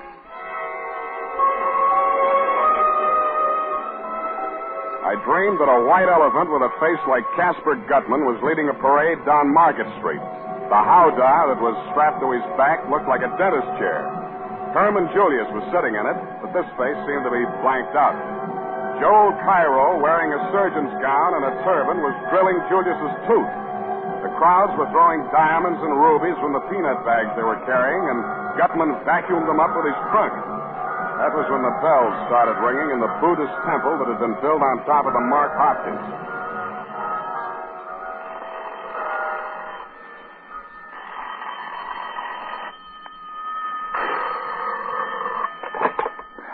Yeah. Mr. Spade. Yeah? Mr. Spade, I need your help. Who's this? Hope Laverne, please, Mr. Spade. I'm terrified. Where are you? I'm in a drugstore, 5th and Mission. Near the bus depot? Yes, please, come at once, Mr. Spade. Well, can't you come here? I can't. I don't dare go into the street. All right. Wait there. I'm on my way. I took a quick gander at Laverne, saw he was still out cold, slipped into my topcoat, and left the apartment.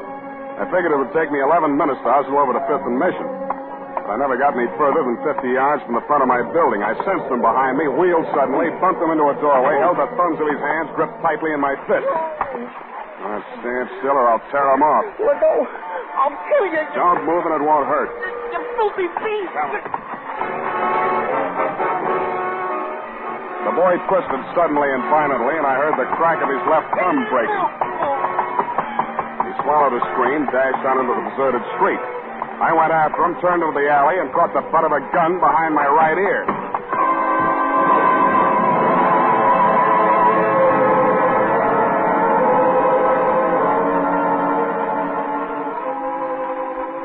I don't know how long I was out, but I do know I came to at least 3 hours too soon.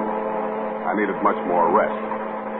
I opened my eyes, steadied a swaying ceiling, and then I heard his voice. Well, sir, this is indeed a jolly reunion.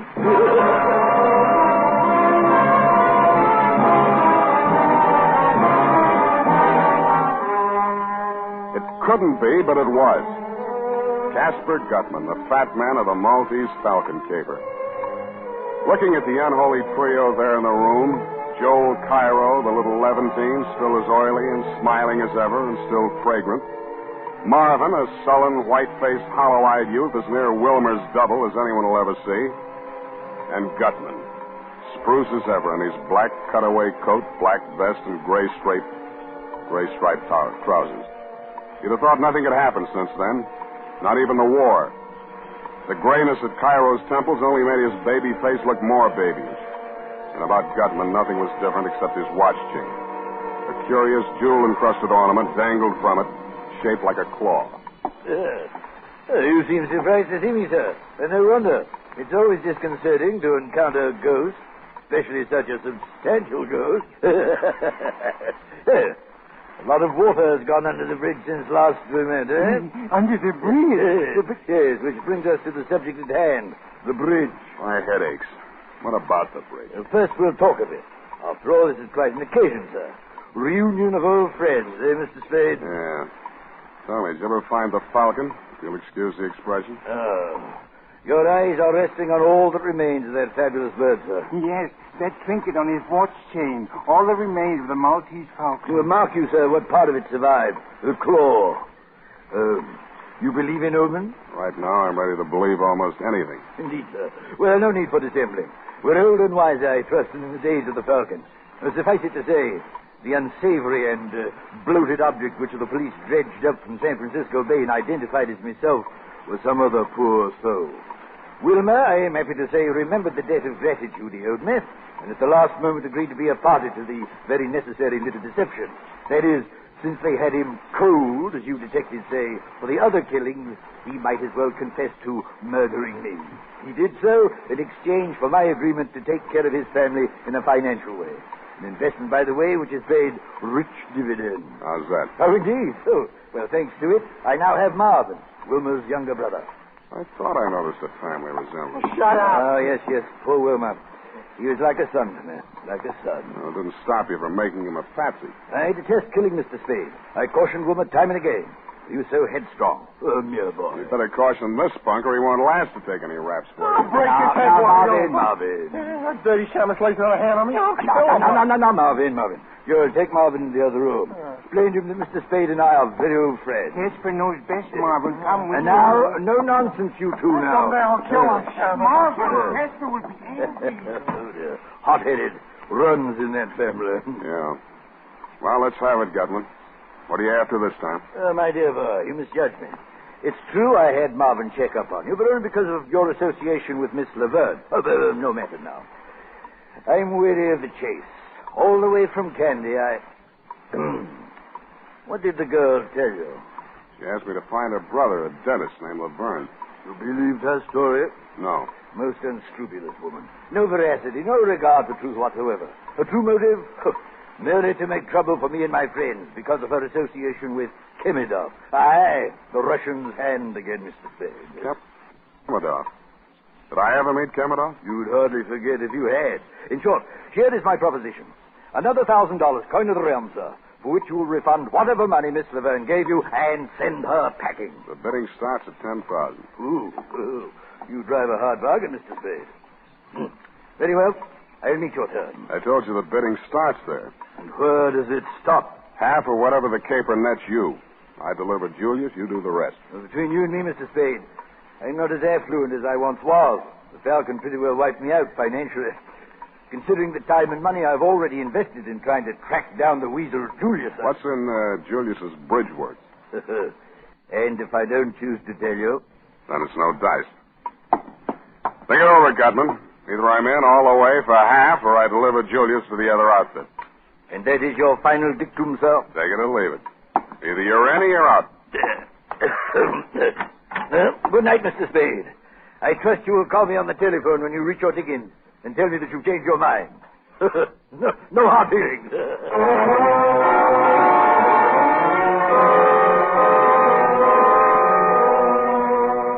fog was clearing, and only a few white wisps of it were clinging to Twin Peaks when I walked home that morning. It was too late to worry about Hope. Or did she phone for Gutman to decoy me out so that I started walking faster? As I climbed the stairs to my apartment, I heard a door open on the landing, and the slot of light that stabbed out from it showed me it was my door. The light came from behind, whoever had opened it, and I couldn't see who it was at first, only that it was not Larry Laverne. I took the last flight 4 steps at a time. Hello, Sam. Kandi, what's happened? Come in and see for yourself.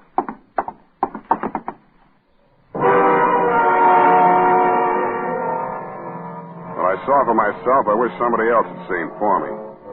Hysterical Larry was lying on his back on my bedroom floor. His eyes were wide open, and he had a crooked grin on his face. A very crooked grin. Whoever had killed him had wrenched his jaw out of place.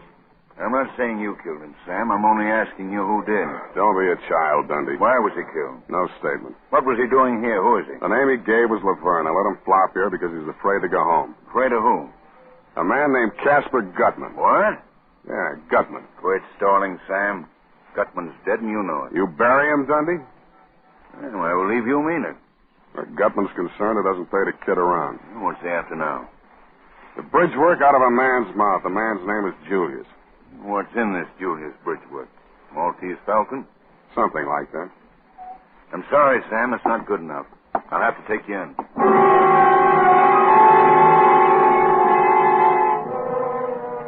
So you took me and you booked me.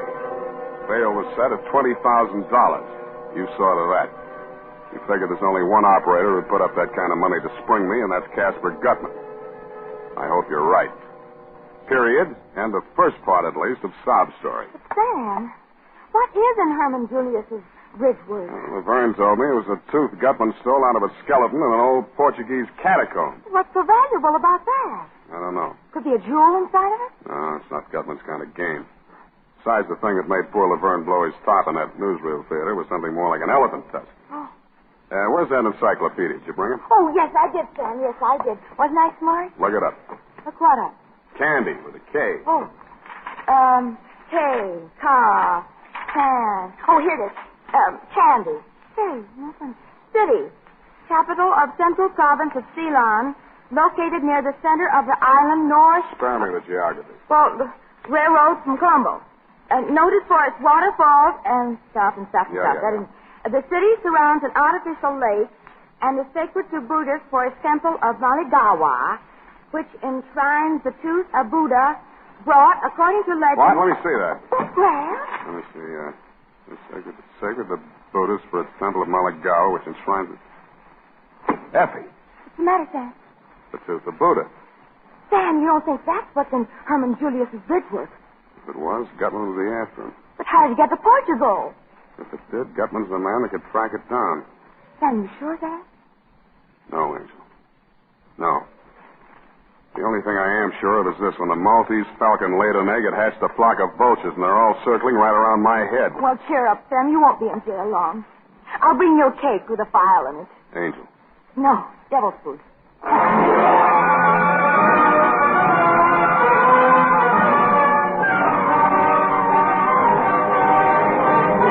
In tonight's full hour of suspense, Howard Duff, our star, appears as Sam Spade, with Joseph Kearns as Casper Gutman, in William Spear's production of The Kandi Tooth.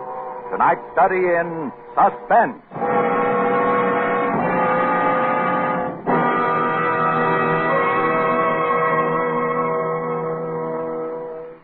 In just a moment, we will return with the second half of The Kandi Tooth.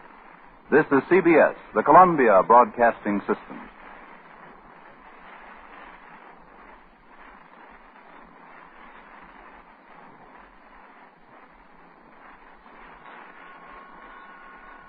And now, back to our Hollywood soundstage and Robert Montgomery.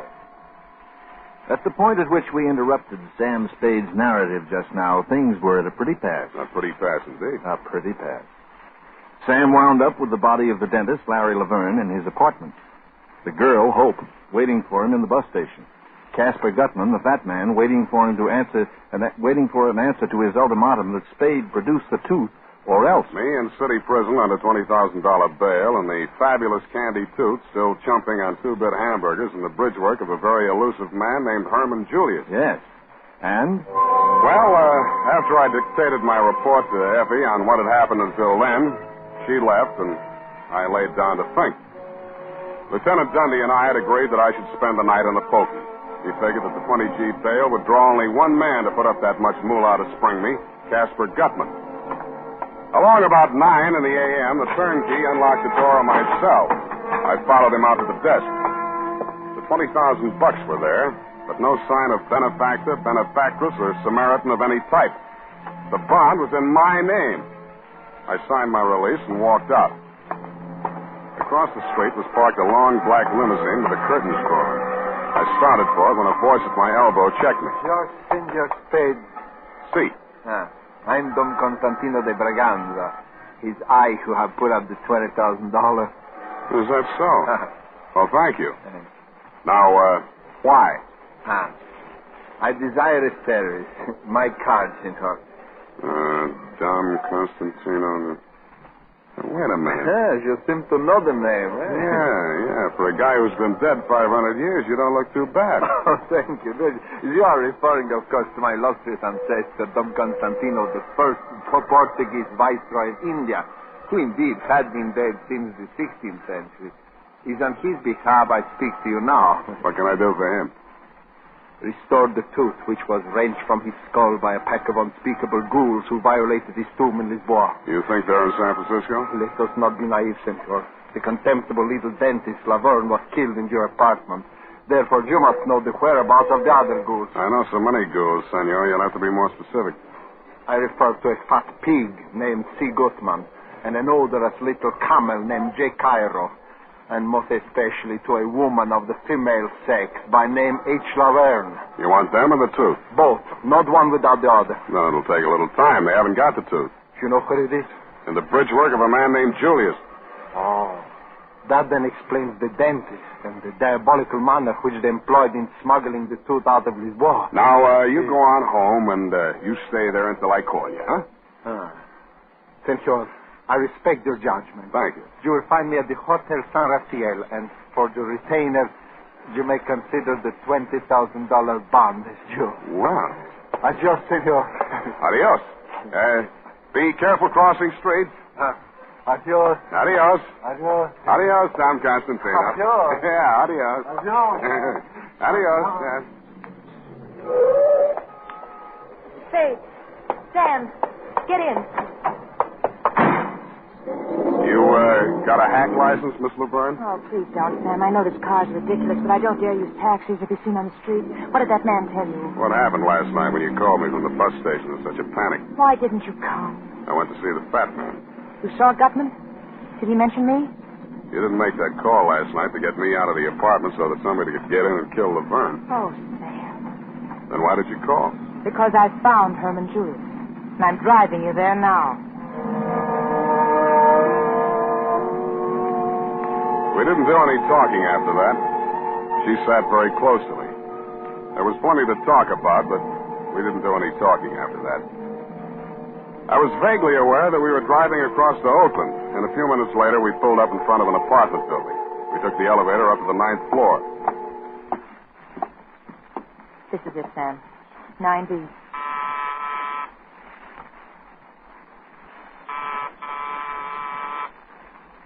Nobody home. Oh, he's in there, Sam. I know he is. Mr. Julius. Mr. Julius. Who is? There's no Julius here. That's his voice. Mr. Julius, I've got to talk to you. It's very important. If you don't open the door, I'll have to... I'll kill my purse. I'll kill my purse. He will, Sam. He will. You've got to stop him. Go away. Julius! Kill my... Wait a minute. Wait, don't! No,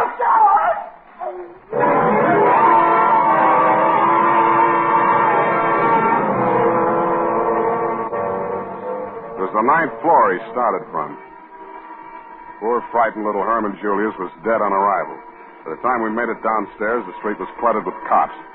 I grabbed Hope by the arm, hustled her around the corner to a rented limousine, and told her I'd call her later. My next stop was the fat man himself.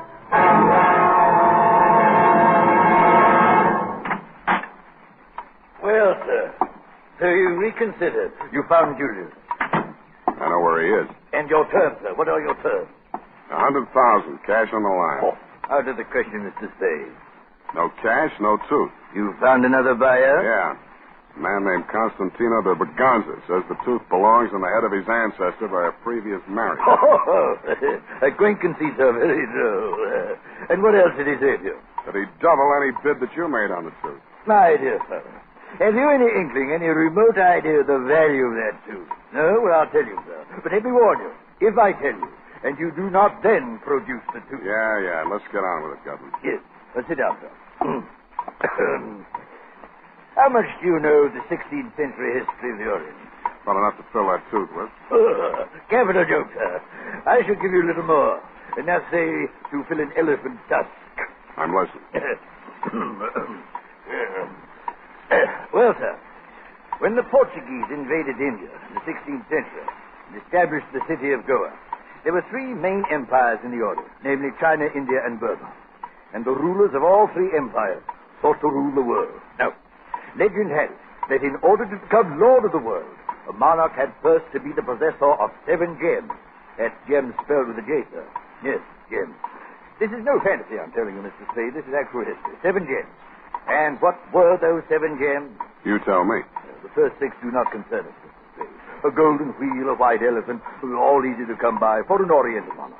But the 7, Mr. Spade, the 7. What was that, a tooth? The tooth, Mr. Spade, the tooth. The sacred tooth of the great Lord Buddha himself. That remained in the temple of Maligawa at Kandy, on the island of Ceylon. Now, many kings sent armies to capture it, but all were defeated by the fierce Brahmins who stood guard at the temple gates. And so, we come to the year 1552. It's about time. Now, in that year, the Portuguese viceroy, Dom Constantino de Braganza, landed near Jaffna with a force of 1,220 men and defeated the king's legions in a savage battle. He returned to Goa with his victorious army and the tooth, which he retained as his personal prize. It was not long before the Burmese king, Bayunaum by name, sent an emissary to Dom Constantino, offering the modern equivalent of £1 million sterling as ransom for the tooth. How'd it get to Portugal? Now, hear me out, sir. Hear me out. All right. Well, before the transaction could be consummated, the Portuguese archbishop called on Dom Constantino and, in the name of the Inquisition, demanded the tooth. After some delay, Dom Constantino, under threat of torture, delivered a tooth into the archbishop's hands, and that tooth was publicly destroyed. The archbishop grinding it into powder with mortar and pestle and scattering the residue upon a fire, that the tooth might be utterly consumed. Shortly after this, Dom Constantino's personal physician, after drawing the tooth, now mind you, a tooth, from the viceroy's head, died under very mysterious circumstances. We may safely infer that the substitute tooth which he drove into the viceroy's jawbone, after the primitive fashions of dentistry in those days, was the Kandi Tooth, put there for safekeeping until Dom Constantino could resume negotiations with Bayunaum's emissary. But before that could be accomplished, Dom Constantino was stricken with the plague, carried aboard ship, and home to Portugal, where he died. He was entombed with the Kandi Tooth still in his head. Now, the manuscript which fell into the possession of the Russian Kemidov and later into mine, but I shall not go into unnecessary detail, of course not, was Dom Constantino's deathbed confession, proving beyond a shadow of a doubt that the real Kandi Tooth had reposed for more than 4 centuries, not in the great temple at Kandy in Ceylon, but in a Portuguese tooth. Yeah, well, I think I can take it from there. You still haven't told me what my percentage is. Well, my dear boy, if your percentage were 1/10 of 1% of what Kandy realized on that tooth, you could retire to a life of sloth and luxury for the rest of your days. For the restoration of the true relic, there is no limit to what the Buddhist world could and would pay. Gifts and tribute paid to one temple alone exceed $11 million a year. Now, my boy, you begin to comprehend something of its value? I'll still settle for cash. Very well, then. $10,000. It's a deal. You understand, Mr. Spade. Now that you have my secret, the affair must be gotten over quickly, for good and all. If it is not, believe me, this time I shall not bargain with you for my life. You shall bargain with me for yours.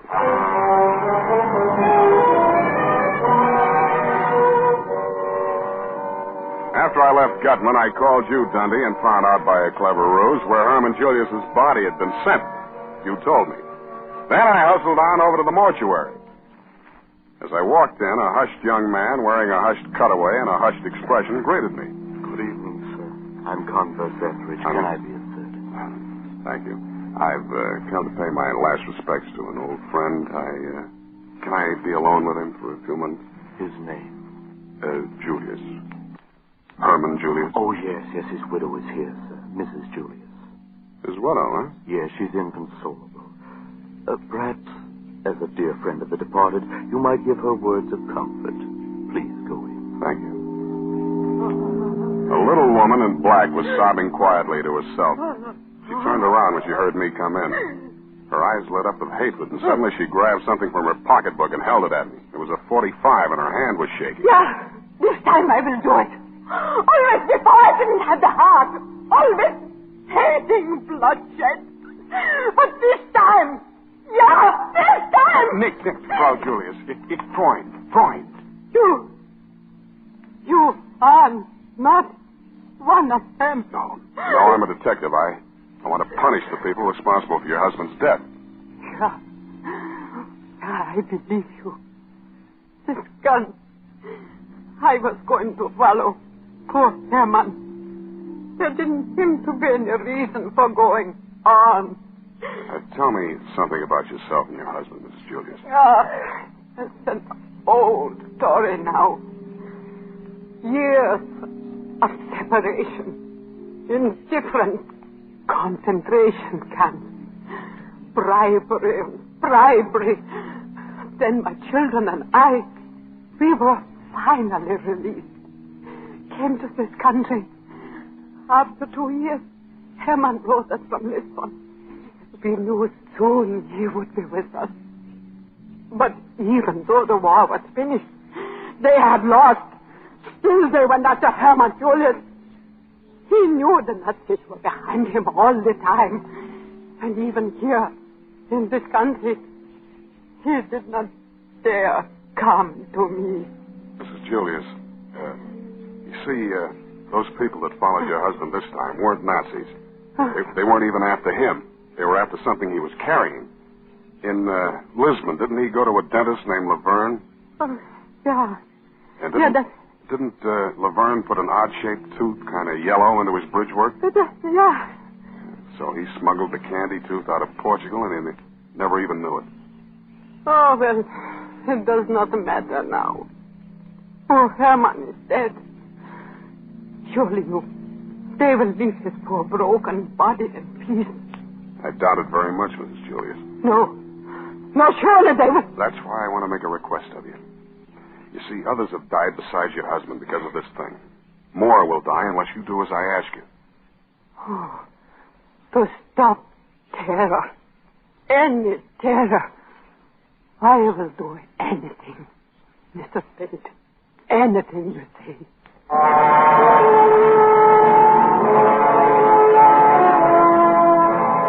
I told her what I wanted done, and she agreed to do it. Then I started on my part of it. I called Gutman at the St. Mark and told him 11 at my apartment. Then I called Dom Constantino at the San Rafael. Hope and I got there around 10:30. Go on in, Angel. Well, this is where you live, Sam? Where I sleep. Must be lonely for you. Sorry, no vacancy. Sam, listen. There's so much I want to tell you about myself. I'm listening. Well, listen. Just before the war started, I was engaged to marry a man named Kemidov in London. The Russian, yeah. Gutman mentioned him. Something about an old manuscript? Yeah, Kemidov had stolen it. In India, it was very old, and Kemidov said that the information in it made it worth more than the Maltese Falcon. It was in Latin. Mm-hmm. How'd the fat man get this manuscript away from Kemidov? So you, double-crossed Kemidov and took the manuscript to Gutman. Sam, before they get here, I've got to tell you something. No matter what happens, I want you to know this. Sure, I know. Say it, Angel. Don't torture me, Sam. I'd like to hear it, Angel. Oh, Sam, I love you so much it feels like hate. It feels like I... Go on. Hate me, Angel. Darling.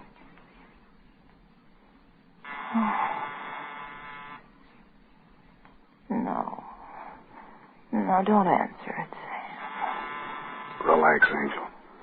You'll be okay. Sam? Yeah? Only you, Sam. All I want out of... Only you. Just stay on third, Angel. I'll bat you home safe.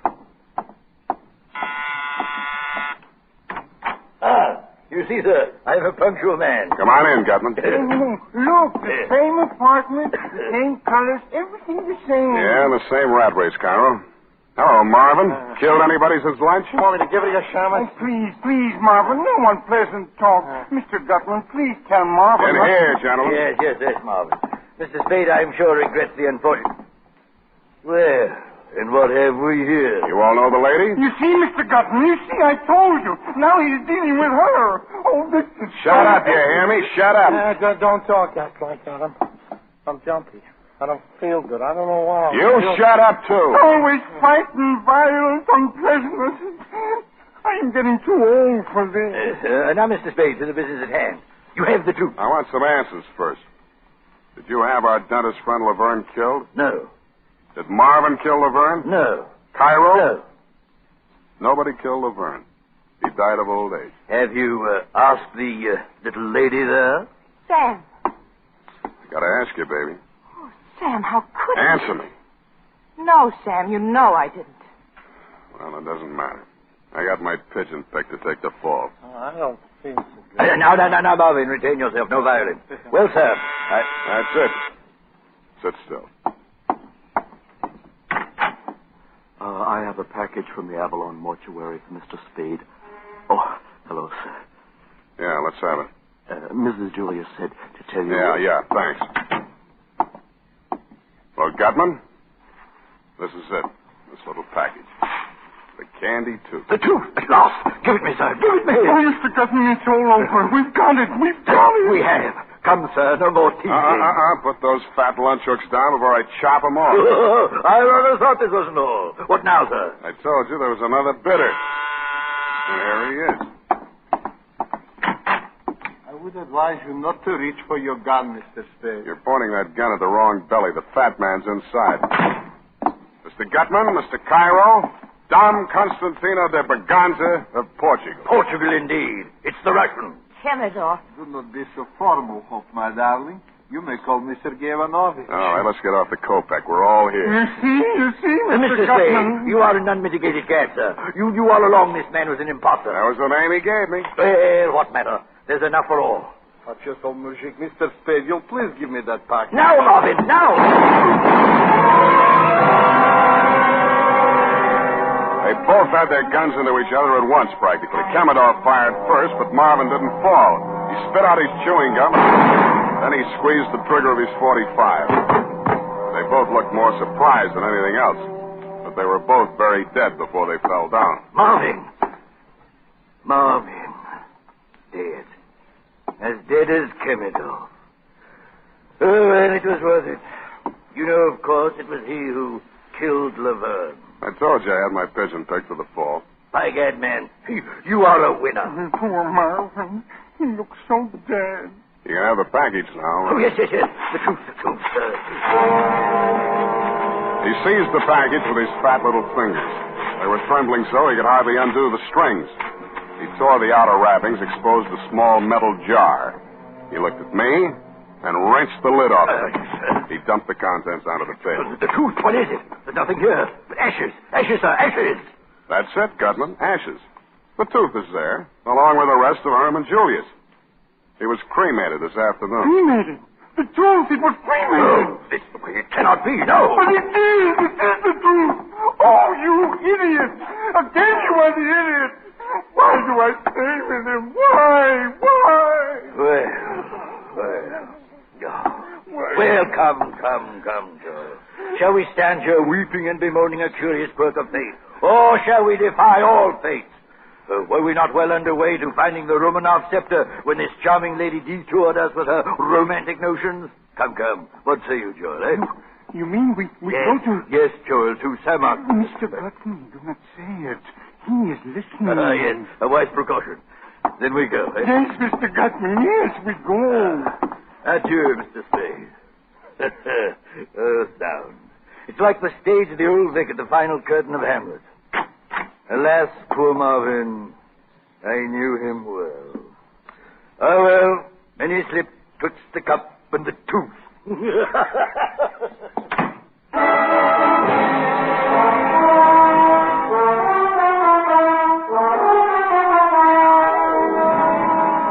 I let him go, Mr. Montgomery. I knew there was nothing on them that Dundee's boys could make stick.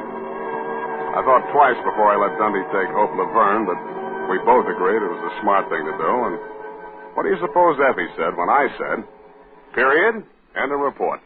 Oh, Sam, for once you came out ahead. $20,000. Oh, just think of the things we can do. Pay all the bills, the year's rent on the office, have that awful old leather chair reupholstered, and new ribbon for my typewriter. Effie, about that typewriter ribbon. Well, maybe I can get along on this one for a while, but, Sam, I do think we should get my mother's earrings out of Moisha's pawn shop. Effie, I know this is going to be a terrible blow to you, but... Sam, what did you do with the $20,000? I put it up for bail. Bail? Yeah. But that was the $20,000. And you're released, so you get the money.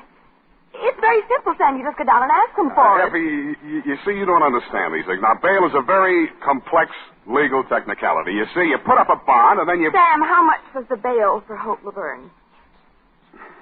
Yeah, that's what I mean, Angel. Oh, Sam, you're such a child. You'll never see her again. She was just using you. I'll take it, Effie. Hello? Angel. Hello, kitten. Sam, I'm free. Shall I come over? Well, I'll always be waiting for you, kitten. Me too, Sam. Kitten, indeed. C-A-T. Kitten. What's that, Angel? Oh, forget it, Sam. I just get... Can't figure me out, eh, Angel? Well, I'll tell you.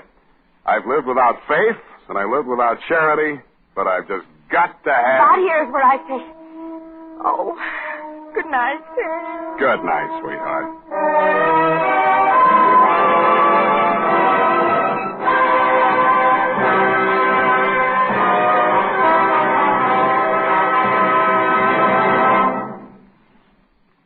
This is Robert Montgomery. I'm sure our suspense audience agrees with me when I say that whenever it is, it can't be too soon to have Sam Spade back with us again in a full-hour adventure on radio's outstanding theater of thrills.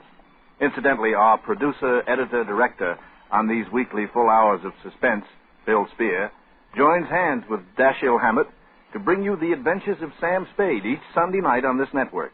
Thanks for the plug, Bob. I have a basket full of thanks to my friend Howard Sam Duff, the kind of actor a director lights candles for, and to wonderful Lorene Tuttle, who plays Effie each week, and to Joseph Kearns, who is the Casper Gutman of them all, and to all you other ornaments to your profession, Kathy Lewis, Wally Mayer, Jay Novello, Jeanette Nolan, Jack Edwards Jr., Sidney Miller, Hans Conried, and Bill Johnston. And, of course, as always, to our musical director and conductor, Lud Gluskin, and to the composer of our original scores, Lucien Morawick. And our special thanks to Bob Tolman and Jason James, who wrote The Kandi Tooth, and who were voted by their fellow Mystery Writers of America the Edgar Allan Poe Award for Sam Spade, the best detective show on the air. And to the Wildroot Company, our gracious sponsor of SAM, for this courtesy and cooperation in making tonight's Spadery available. Now tell about next week, Bob. Next week we will bring you another great American master of suspense, the author of The Postman Always Rings Twice and Double Indemnity, James M. Cain. It's a full hour of Mr. Cain's very wonderful novel, Love's Lovely Counterfeit.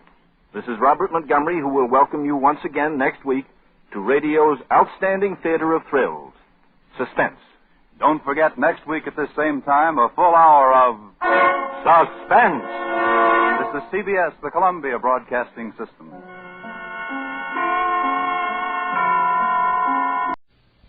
The Adventures of Sam Spade, Detective.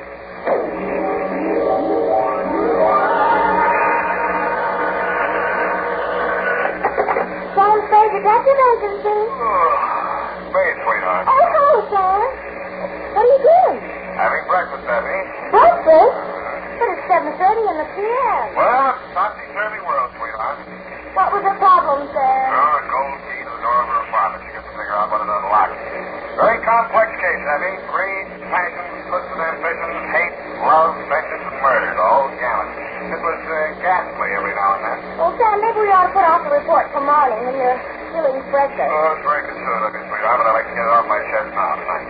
You want to help? Just be at your desk. Now, don't say anything when I come in. Just be there. Sam, you sound so serious. Just be, sweetheart. We'll see. I'll be right down to dictate my report on the gold key caper.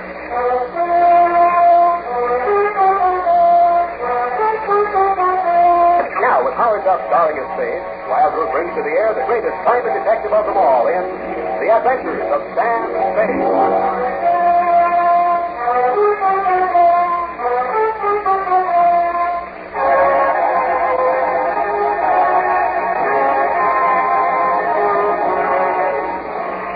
Date, January 25, 1948. New homicide detail, San Francisco Police. Attention Detective Lieutenant Dundee from Samuel Spade, license number 17596. Subject, the gold key caper. Dear Dundee, it started, as these things usually do, in my office when Effie Perrine, a doll of my other Dolan, eased in, closed the door behind her, and leaned against it. There's a girl outside. A client or a client? Name is Wanda Farr. Has she come a long way to see me? I don't think she's sitting, sir. I know, sweetheart. You never do. Sure in. Okay. Would you please come in, Miss Farr? Right here, Miss Farr. You're so kind, Mr. Stewart. I can see I've come to the right time. Yes, okay.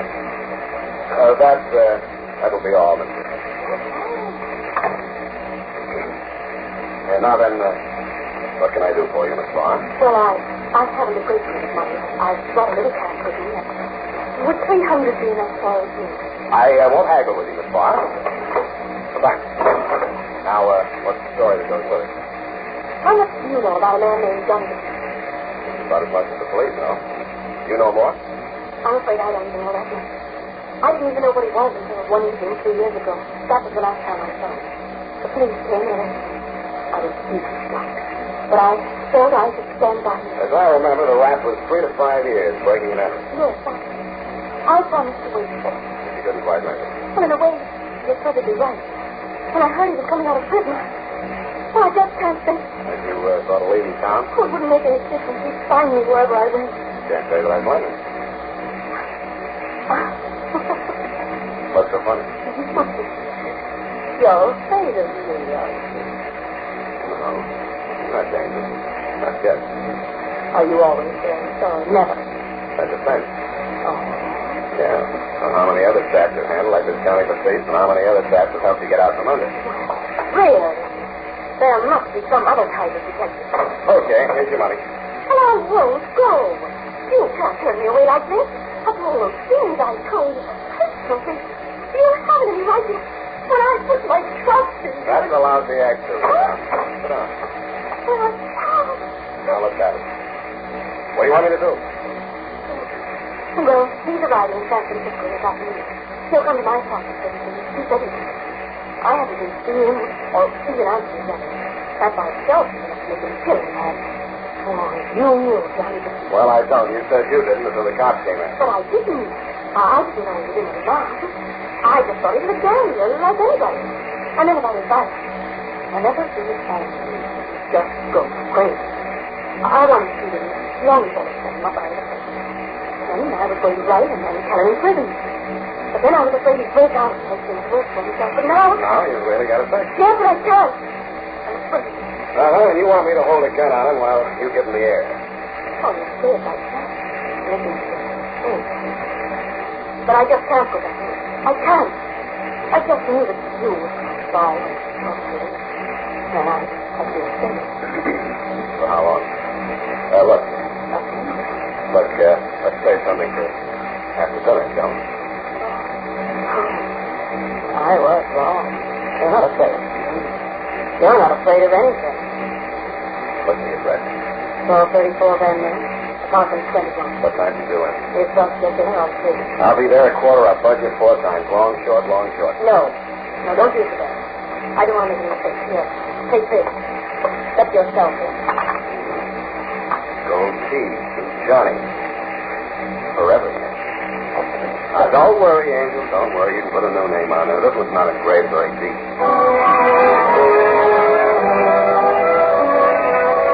After she'd gone, a heavy fragrance clung to everything she touched. The chair she sat in, my glass with her lipstick on it for $300, even the gold key. I rubbed it up against my coat sleeve.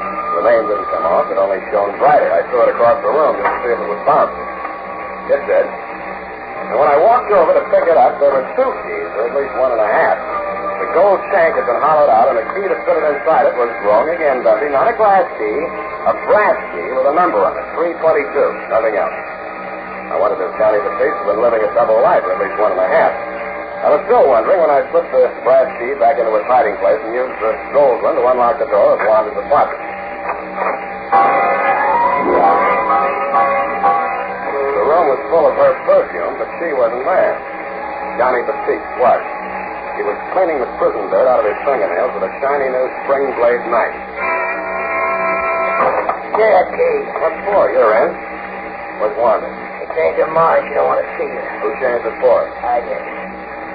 I told her she shouldn't ought to marry into the wrong set. So give me that key and blow. Where is she, in here? I told you to blow. She don't want to see you. Oh, Mr. yourself. You're stir happy. Spade. I didn't rot in that state hotel 3 years to get pushed around. Why do you think I took that rap? You took it for her. You're crazy. She was through with you before you went up. Just go on talking like that. Go on. I'll cut you. I'll cut you real bad, Copper. Johnny, I don't want to hurt you. I'm fine. Good night, Johnny. Copper, no. The first thing you ought to learn about civilian life, Johnny, is don't jump somebody until you know what it's all about. What did she tell you? Forget it. She'll get this cheaper than I did. But she's 3 years older. So am I. Listen, Johnny, here's my card. If there's any way I can help you, let me know, will you? I mean it. Well, you got a heart, mister. They gave me $50 and they put me out the gate, but I dropped it in the poker game down at Sixth Mission. Right off the bus. Sucker. Johnny Dick. You need some dough, John? No, nothing that ain't mine. Hey, that key is mine. My name's on it. They couldn't do nothing to me if I hopped that, could they? Not even 10 or 15. That's solid gold. They'll give me a place to flop until I get my feet under me again. Yeah, like you say, your name's on it. Here, take it. Hey, you can have your knife, too. Good, all right, guy. I'm sorry for them things I said. Hey, wait a minute. Where's Wanda? I don't know. I haven't seen her. And I don't want to see her. So long, sucker.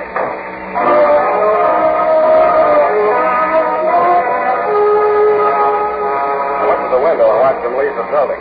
He didn't cough when the cold air hit him. Instead, he took a deep breath and strode briskly across the street and into a neon-lighted bar and grill. Something about his swagger bothered me. Giving him the gold key might or might not have been as smart a move as I thought it was, but I was sorry I'd given him back his knife. Sam Spade, sucker.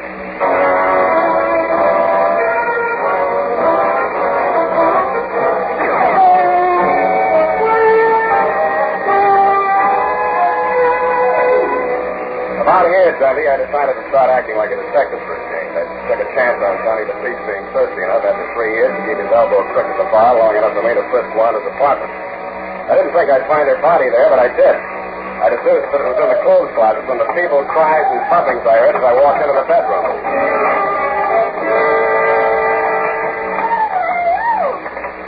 Oh, Sam, you're all right.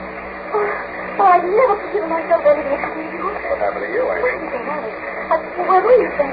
Pushed in the closet. When he heard you coming up the steps. Why? Well, you were coming any minute, and I had to say something, so I told him you were going to marry me. Oh, that's fine. Well, here we are. Oh, but that's not all I said. Oh, you'll never forgive me for this. I know it. Oh, how could I tell you? I told him you forced me. Thanks a lot. How did I force you? By threatening to parole board so they wouldn't let Johnny out. I must have a lot of influence. Yes, and that way he thought I was protecting him, so he didn't hurt me. Only it scared me when he pushed me to come. Well, it's nothing, really. All a little discovery. Oh, but if you only knew what he said. I stand in there in that dark, not knowing what he was doing to you. Oh, sorry. You think any more about it? Oh, you do forgive me, don't you? About that gold key, Angel, I think you better change the lock on your door. What? I gave it to Johnny. You? Oh, no, you're fooling. Oh, he was broke. He made it. Oh, where did you get a crazy idea like that? Where did you get those great, big, beautiful lies? Stand be serious. But I am. We're engaged, aren't we? Oh, stop that. Listen. If I don't have that key back by midnight, he's come back to kill me. Get out of sight. Get out of sight. I'll take care of it.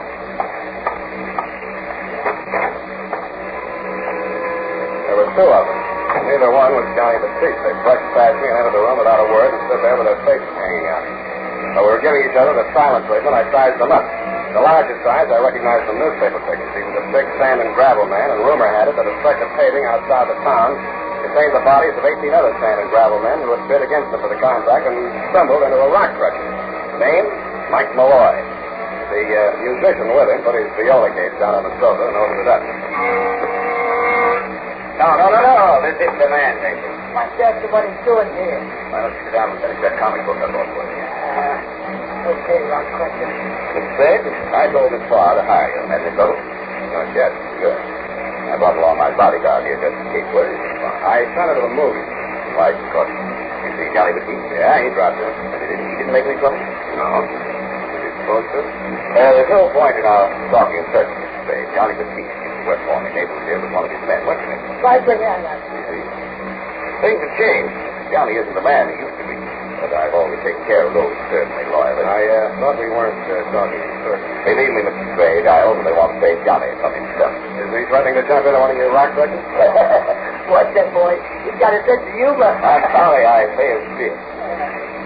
I was misinformed about you, Mr. Spade. I was led to believe that you were the man to help my fiancée and myself out of this embarrassing situation. Your fiancée? Wanda? Miss Fox? Yes? Yes, it's fiancée. I'll be absolutely frank with you, Spade. I had hoped by bringing you and Johnny Batiste together under circumstances that you might be forced to kill him. In self-defense, of course. My apologies. It would have been the merciful way out for Johnny, and it would have saved many lives. I know Johnny Batiste. He will try to get back on top.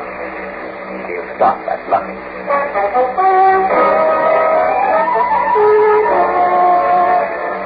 I believed them, and it was no mistake. That's why I almost hoped they didn't know where Johnny was, but they did. After they left Wanda's apartment, they crossed the street and went into the neon-lighted bar and grill. By the time I got downstairs, they were on their way out again with Johnny in the middle. He didn't look like he wanted to go, but they dragged him into Malloy's limousine, and he went. I did, too.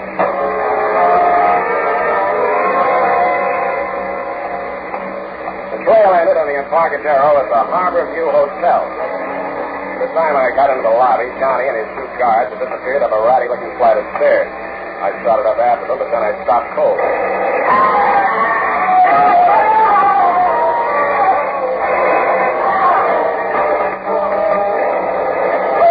I got to the top of the stairs, I saw where the number one first had gone. It had raked the ceiling and taken every light bulb in the corridor. I could see the flashes from the Tommy gun, and somebody backed into the hall from one of the rooms, still pumping lead. Let me die!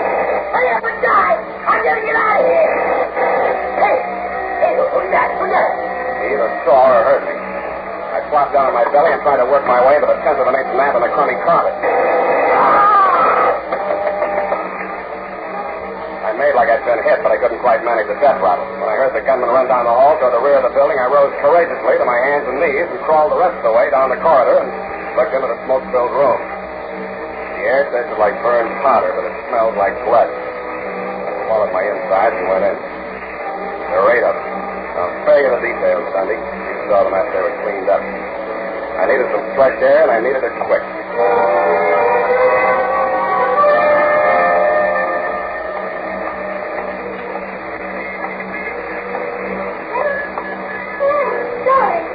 Huh? Over here. Sam, look, come here. Sick. Oh, poor darling. What was that place, Sam? How did you do? Why were you? Oh, you poor baby. I came after you. Shut up. I want some answers. I don't want explanations. I don't want excuses. And if I catch you using what you know you do to me to snake your way out of this one, I'll... What have I done to you like this? First Johnny, then Mike, and now you. You're starting again. It's the last time. Sam, I'm sorry. What do you want to know? Are you in love with Johnny? But I told you no. Mike Malloy? No. You going to marry Malloy? What was in that room? 8 dead men. What else? A lot of blood and powder smoke. Now I'll see if I'm going to marry Malloy. Okay, that's all I wanted to know. I'll see you later, Angel.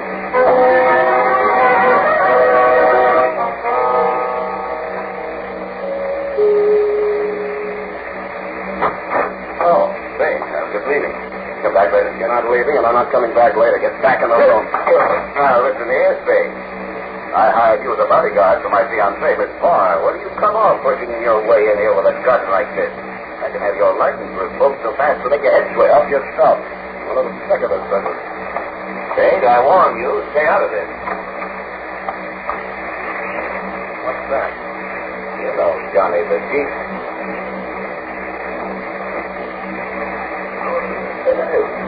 Johnny. I'm going to give you a working on it. Can you talk?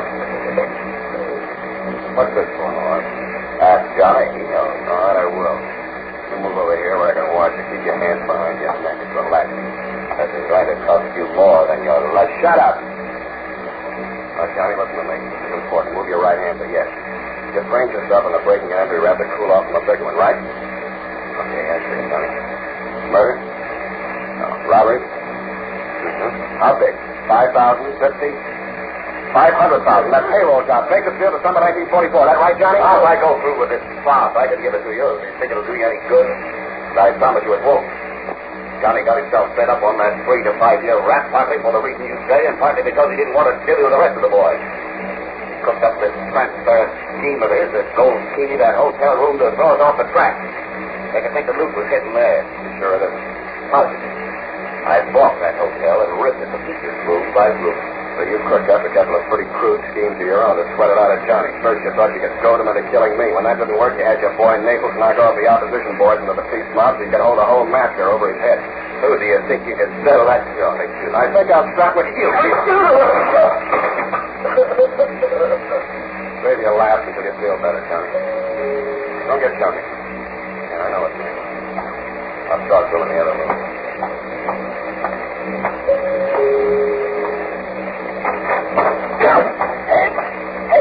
What do you think you're trying to do? All right, leave it there, Naples. Yeah. What are you doing here? Where's the boy? Out. What do you want? I want to talk to you, pigeon. Who's the pigeon? Nobody but you, Naples. If you think somebody else is going up for that slaughter in room 322. Johnny got them guys. That's the boy. I asked the boss. He said you did. You're fussing. Johnny bargained for a written statement by Malloy alibying Johnny. The cops have got it now. They'll believe it. Malloy's a big citizen, so you're the only pigeon left. That's what you think. Where is he? Wait here. I'll bring him to you.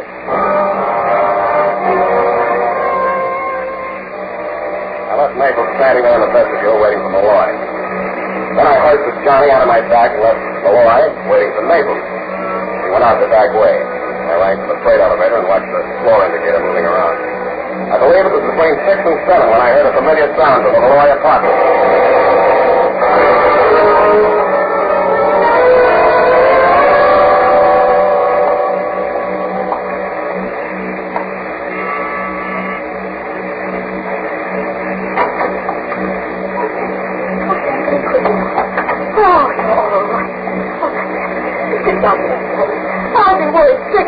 What about? Malloy, Johnny, me, or the half-minute? Johnny didn't know about it. Malloy's dead. Johnny? Johnny can't talk. You know how to. Can't talk? No, but I can. Sam, you didn't have anything to do with Malloy dying. As much as anybody. But you oh, no, I just... You're out of the Malloy? I think he's a thief. Oh, it's so long for you.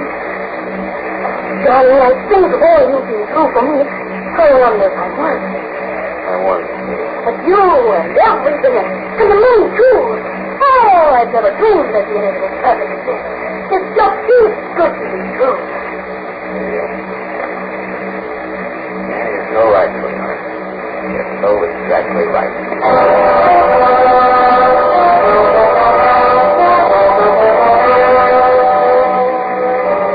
I didn't tell her I didn't have the heart. We talked some more and toasted some marshmallows. Well, anyway, what I'm getting at, Kandi, is this. Some jerk from the DA's office informs me that you want her for questioning as an accessory before the fact. In my opinion, this angle of the case requires more personal research, and with all modesty, I think that I am the man for the job and will be as long as she thinks I have the $500,000. And if I do have it, Lieutenant, watch out for your bag. Period. And it will be so. Oh. What? Yes, sir. Well, have you? Have I what it? The $500,000? Oh, heavens forbid me. How can you be so calm about it? I get it, sweetheart. There's every nook and cranny for Treasury Hawkshaw, and I'll give you a full account. Private, of course.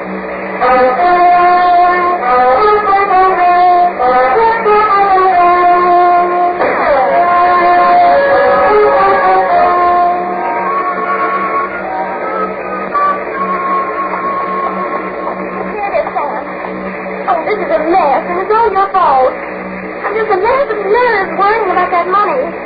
How could we explain it to Mother and Mr. Brokaw at the bank? Hey, Mr. Baxter. Besides, Sam, it's not ours now. I think we should keep it. And if that girl loves you, just for your money. Worry no more, my sweet. Effie, can you see the ticket? You're giving it back already? Oh, of course you would. Well, never have. Yes, we did. Where is it, Sam? Listen, my dear, there never was any $500 grand as far as Johnny Batiste. He didn't have anything to do with that robbery. He invented the whole caper, including the Hogan's book, about the gold key. Now you ask me why? Why? To keep himself out of Malloy's rock crushing, you see. Well, he was resting safely for 3 years in San Quentin. Malloy was driving himself crazy, following that gold key and trying to dig up $500,000 that wasn't even there. He figured by the time he got out, Malloy would be crazy enough to overplay his hand. And he was right. But left him. Well, Sam, if you ask me, it wasn't the gold key that drove Malloy crazy. Oh? If I get it upstairs, it's not my place to fight. You know what I mean. Good night, Sam. Good night, Mother.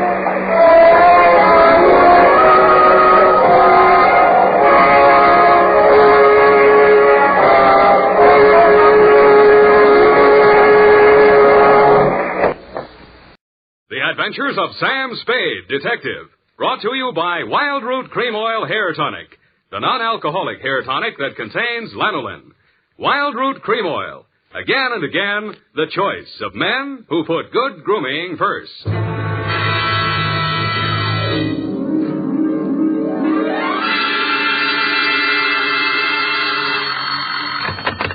Spade Detective Agency.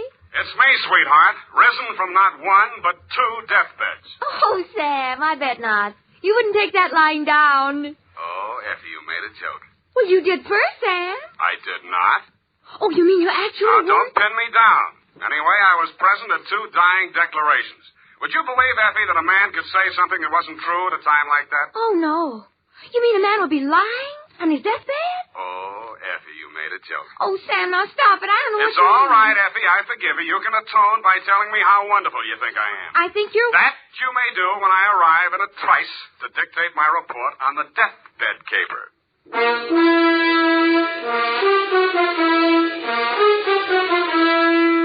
Dashiell Hammett, America's leading detective fiction writer and creator of Sam Spade, the hard-boiled private eye, and William Spear, radio's outstanding producer-director of mystery and crime drama, join their talents to make your hair stand on end with the adventures of Sam Spade.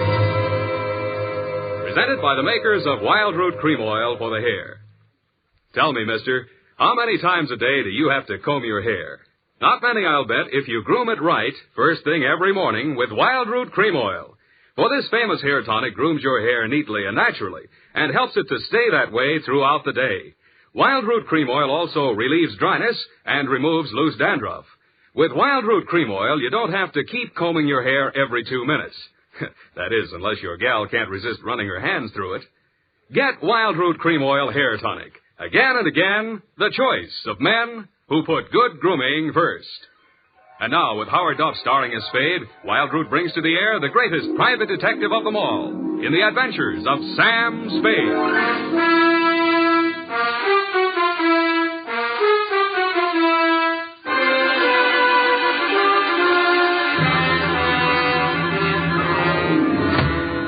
Many brave hearts are asleep in the deep. Oh, Sam, you're a sailor. Captain Sam, there's the brig for you. You got your logbook handy, gal? Oh, yes, Captain.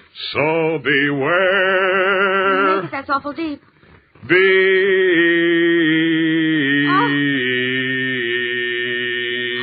Date, June 20th, 1948.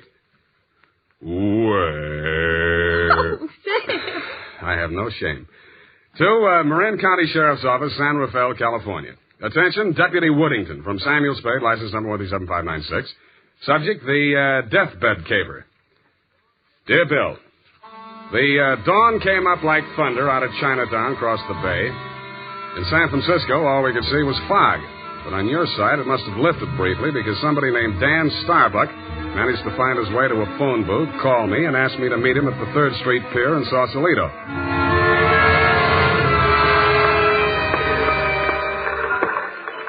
I didn't see him when I first got there. I didn't even see the pier. It was too foggy. And in the glow of the neon lights in front of the Viking saloon, I saw a man who seemed to be waiting for somebody. He was a big guy with a good face, but plenty of worry on it. Mr. Spade? Yeah, Mr. Starbuck? Dan Starbuck. Come on down to the end of the pier. I'll explain as we go along. We gotta hurry. You act hot. You wanted for something? Well, not yet. What's the caper? Well, my brother's out there on his yacht, the Marguerite. He's dying. When he's dead, they may call it murder. I want to be there with a witness. That's you. In case he has anything to say about who did it. Who did? They think I did. Did you? Well, honestly, I don't know. It happened the night before last. I went out there to see him. We've hated each other for years. We've both been drinking, and we drank some more. Then there was a fight. I drew a blank somewhere. Next thing I knew, it was around midnight. I pulled myself together, went into his cabin. Gordon was lying there with his head all kicked. I realized I was covered with blood, and I was holding something in my hand, big glass paperweight. I dropped it. I got out of there fast and swam ashore. I planned to tell you a different story, but that's it. You want the job or not? You think you'll make a deathbed statement that'll clear you, and you want me for a witness? Yeah, that's it. You got a lot of guts. I'm hired. Good. Halverson? You down there? Halverson! Who's Halverson? He's the boatman. He'll row us out. Halverson! Hey, Nils! Donnie? Yeah. Is that you, Casino? Sure. Can I do you some favor? I want to go out to the Marguerite. I can't find Halverson anywhere. Well, I guess I can take you. Are you sure that I'm sure. Sam Spade, Del Casino. He's the bosun of the Marguerite. Glad to meet you. Sam. Any friend of Danny's.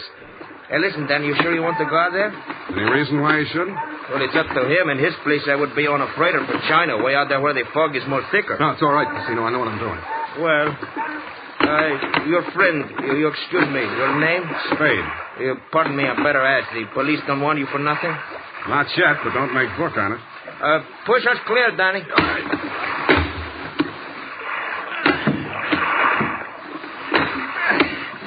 This fog is closing in, but I can still see the lights from the Marguerite. I wish we don't find her.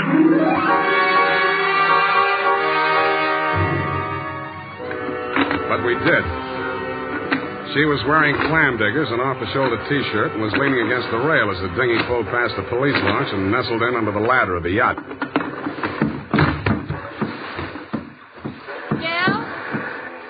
Del, is that you? Yes, Miss Starbuck. Who is that with you? Keep quiet. Del, what are they saying ashore about... Oh, I thought you... You're Mrs. Starbuck? Yes? I'm Sam Spade. I'm from San Francisco. I'm a detective. Your brother-in-law's in the boat. You captured him? He wants to come aboard. He wants to... Why? He's hoping your husband will say something to clear him before he dies. Is there any reason why he shouldn't come aboard? Oh, there's every reason in the world why he shouldn't. The police are in there with my husband right now. Yeah? The doctor says there's a possibility that he may regain consciousness long enough to make a dying declaration. Mm-hmm. If he's face to face with Dan, there's no telling what he'll say. I wish Dan wouldn't... My husband is dying. Dan? Yeah. What's he say? I don't know, but I think you better come aboard.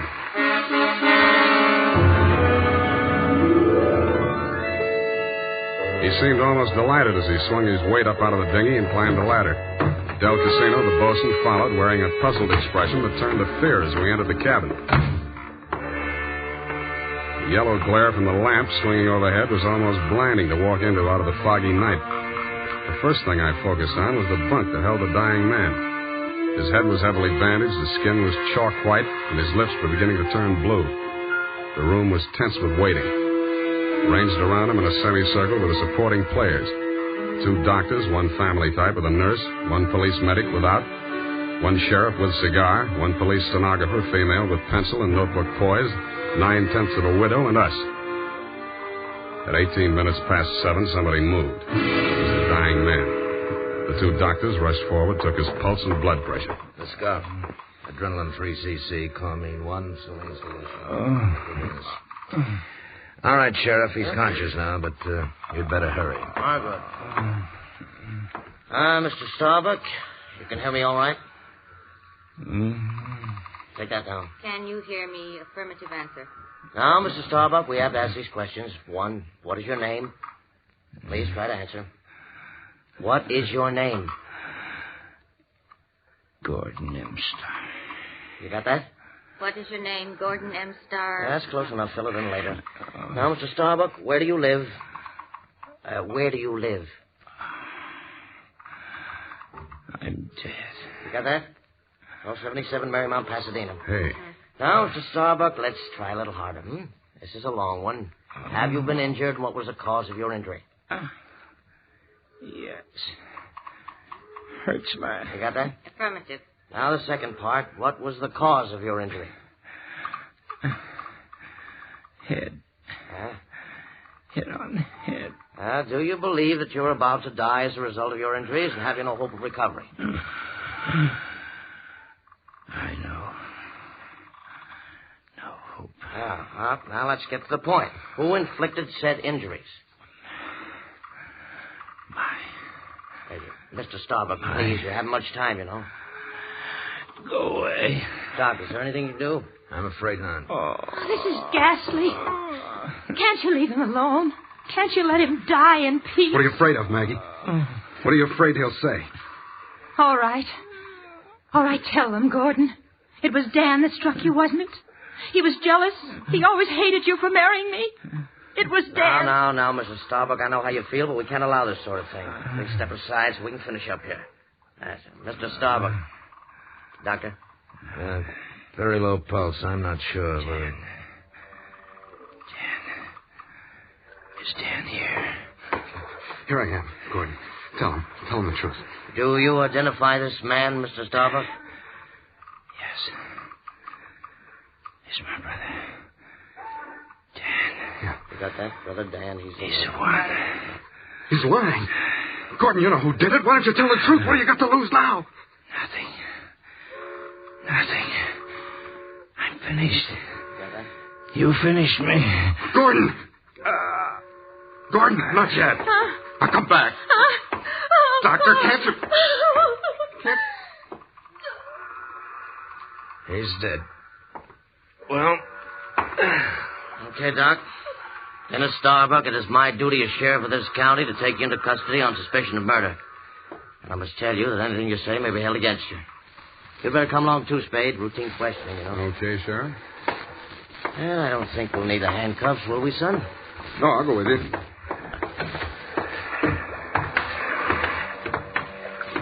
Yes, indeed, son. It's always smart to come along quietly. Yeah. But this is as far as I'm going. Hey, Dan, come back here. Use your head.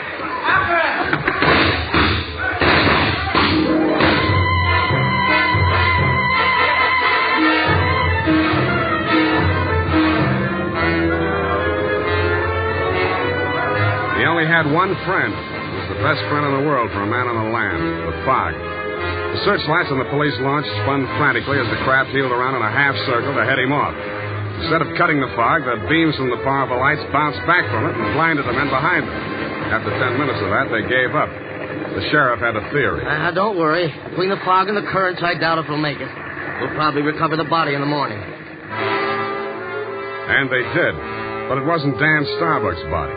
It was the bosun, Del Casino. And he was found in Richardson Bay, adrift in the dinghy from the Marguerite. Somebody had creased his skull with the same type blunt instrument that had been used on Gordon Starbuck. But Del hadn't lived long enough to make a dying declaration.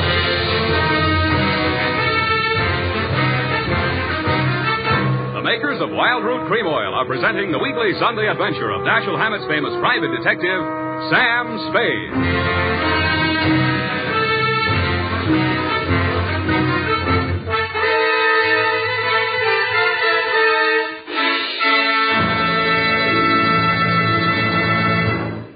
Now, here's important news on good grooming. If you want the well-groomed look that helps you get ahead, socially and on the job, listen. Recently, thousands of people from coast to coast who bought Wild Root Cream Oil for the first time were asked, how does Wild Root Cream Oil compare with the hair tonic you previously used? The results were amazing. Better than 4 out of 5 who replied said they preferred Wild Root Cream Oil. And no wonder. It gives you the advantages that men consider most important. Wild Root Cream Oil grooms your hair neatly and naturally, relieves annoying dryness, and removes loose dandruff.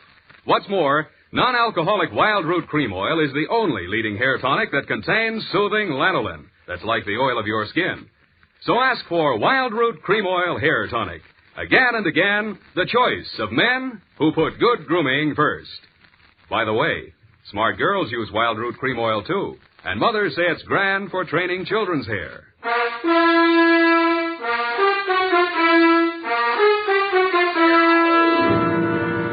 And now, back to Caper with Two Deathbeds. Tonight's adventure with Sam Spade.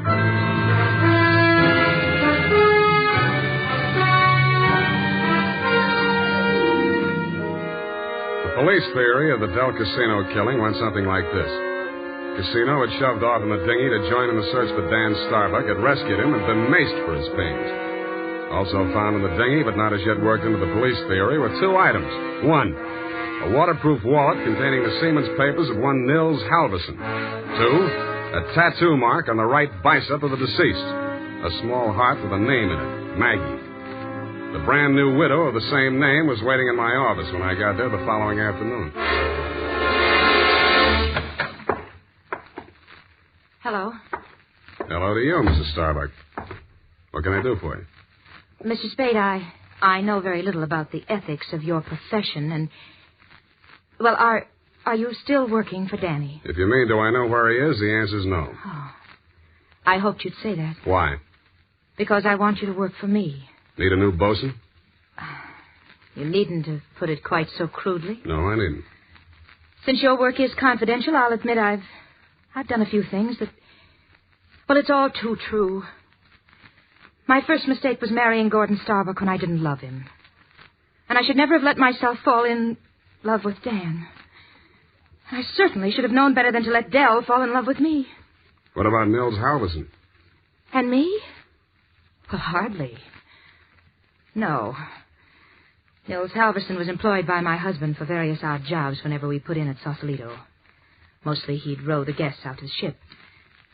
He rowed Danny out the night my husband was killed. At least I think he did. I didn't actually see him. Where's Halverson now? I don't know. He goes off on drunks for days at a time, but I have a feeling that someone has paid him to disappear. He might have overheard something. Hold on a minute. You're going too fast. Are you, working up to a confession? Oh, no. It's just that I'm afraid a great injustice may have been done to Danny. After all, Mr. Spade, a man who's dying, I don't see how he could be altogether in his right mind. Do you? The law says he is if he knows his name and address. A deathbed accusation is the strongest evidence a lawyer can shove at a jury. You can't cross-examine a dead man, and most people have the quaint idea that a man on his deathbed is a lot more truthful than he was when he was hale and hearty. Then you think Gordon may have been lying? Could be, or wool gathering, or picking up some of the lines you were feeding him. Oh, I was just afraid he might die before he... You see, I thought I might shock him into saying yes or no. He could have said no, couldn't he? Well, make up your mind. Oh, all I know is it's on my conscience now. If we could find old Halverson and force him to tell what he knows. He's a very strange man. He's devoted to me. If the police find him before I do, he might refuse to talk out of a mistaken loyalty. To you? Well, I meant if he thought I had anything to do with the... Well, he's very strange. I told you that. What makes you so sure he's alive? Why wouldn't he be? If I'd been the killer and he'd rode me to and from the scene of my crime, I'd see him secured in Davy Jones' locker. Fish feed, lobster bait, asleep in the deep. Will you work for me? I'll let you know.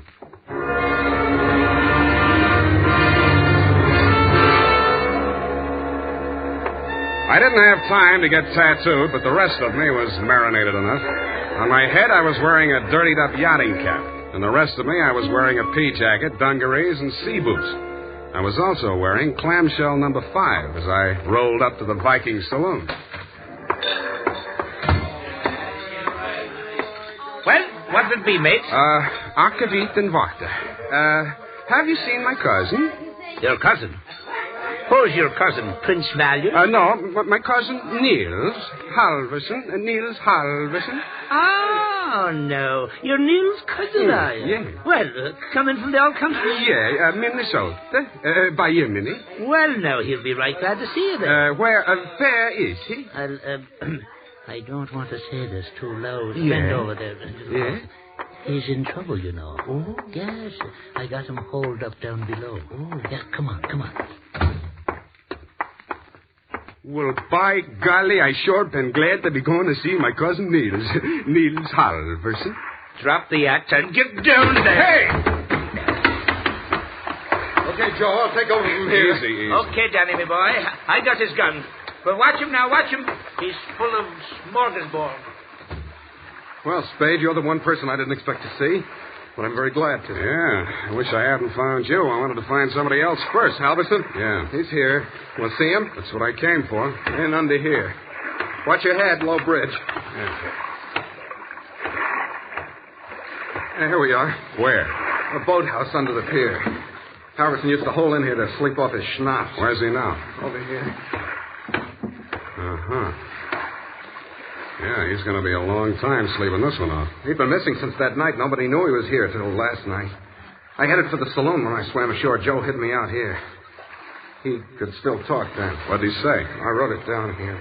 But it's no help. Let's see it. It's just a jumbled word. Marguerite. Merry Christmas drink.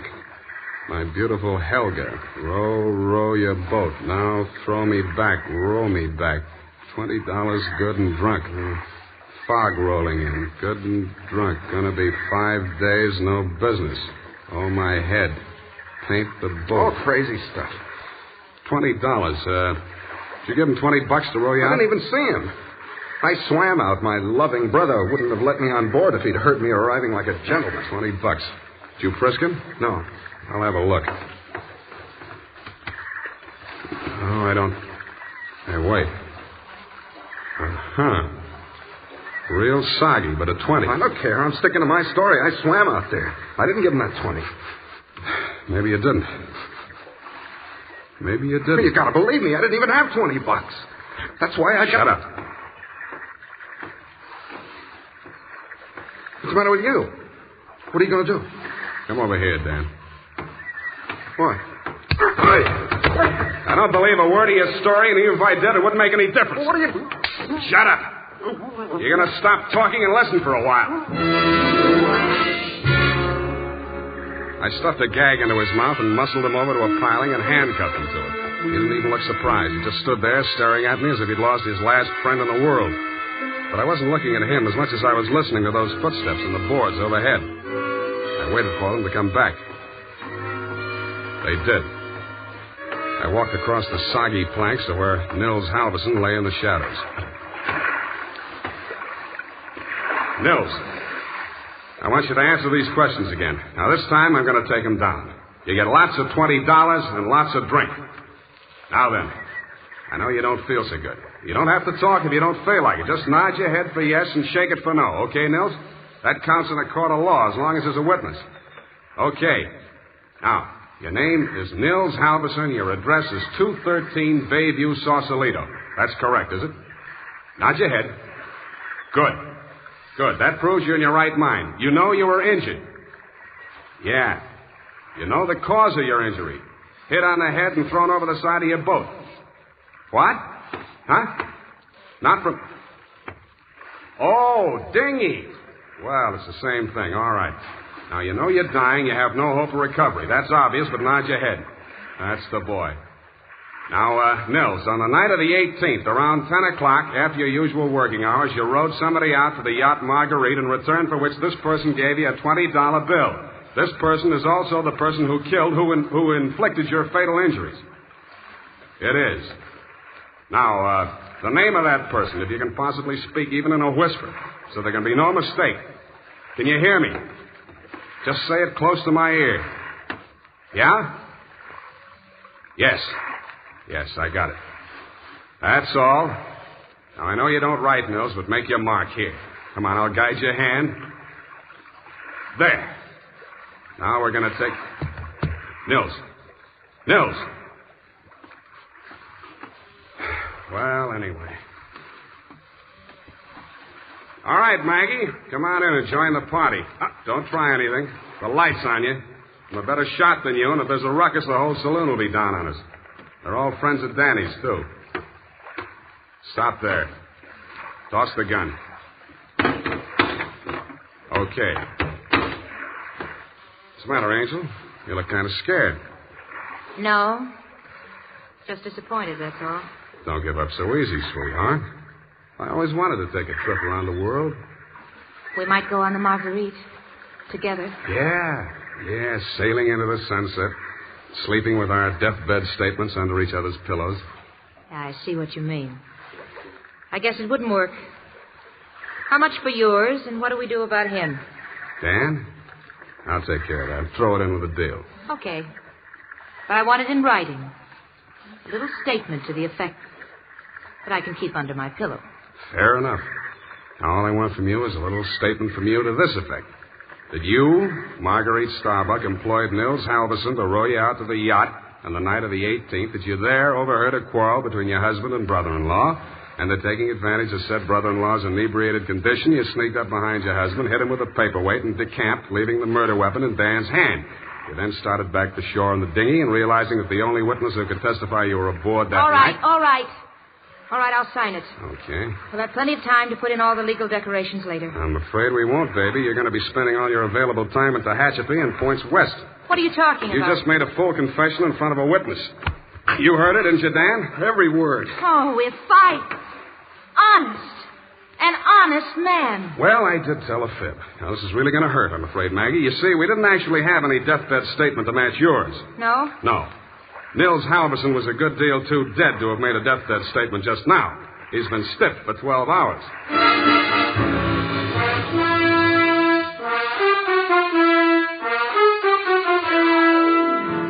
Period and a report. Well, Sam, I'll type this right up because then I'm leaving. Wait a minute, Effie. I had to do it that way. Don't you understand? Of course, Sam. I quite understand. But you object, huh? A cruel, ruthless, murdering, though beautiful woman, foiled by a clever ruse, a great acting performance by the greatest private detective of them all. Is that all? You're still leaving? Yes, Sam. My bags are packed. Well, pardon me for having feet.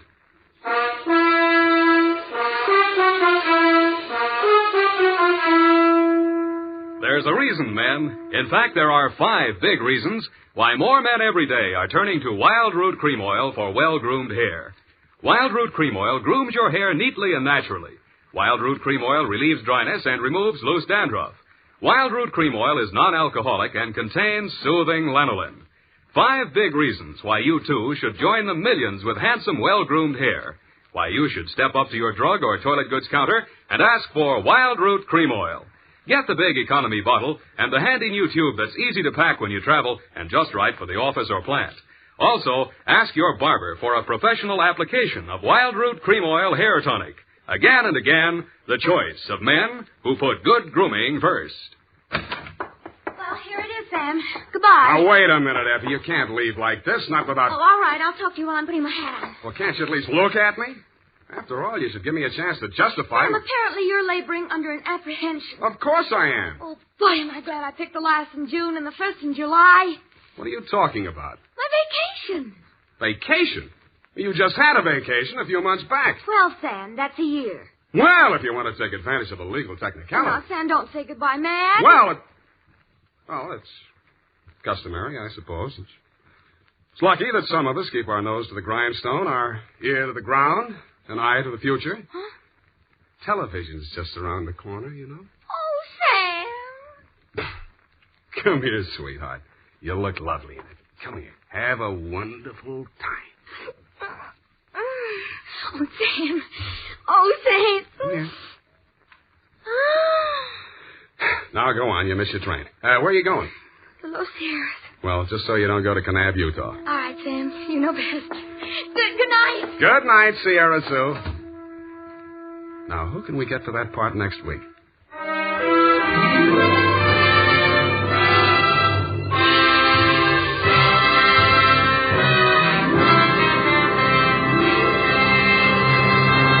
The Adventures of Sam Spade, Dashiell Hammett's famous private detective, are produced and directed by William Spear.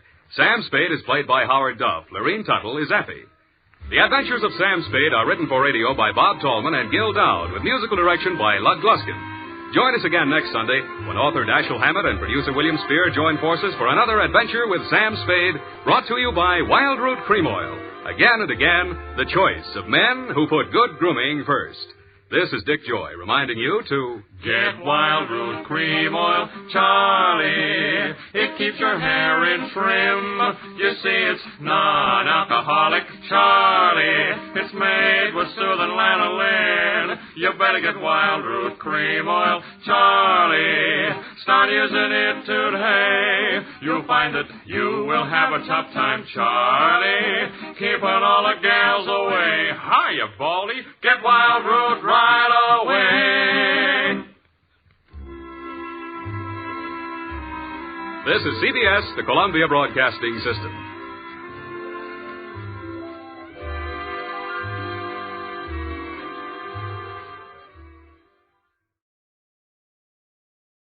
The Adventures of Sam Spade, Detective. Brought to you by Wild Root Cream Oil Hair Tonic, the non-alcoholic hair tonic that contains lanolin.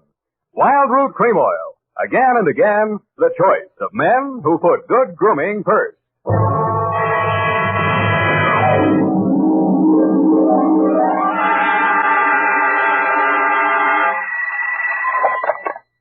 Office of Samuel Spade, Private Investigations. Good morning. Evening. Effie? Miss Perrine is on a vacation. Perhaps I may be of assistance, no doubt. I don't know. To whom am I speaking to? I am sorry. I cannot divulge that information to an entire stranger. May I take a message? Look, Miss Whoever you are, I don't want to discommode you, but I am sorry, but I will have to ask you in no certain terms to resist from this line you are handing me. I am not the type secretary. Forget it. I'll just call Miss Perrine long distance and dictate my report over the phone. Oh, my darling daughter. How every doubt of me, Mr. Spade. Oh, I'm Bernadine, Effie's relief. I mean yours. I could use some. Oh, shall I send out for some medicine? Yeah. The phone number's on the wall behind the water cooler. Tell them the 100 proof bonded and hang the expense.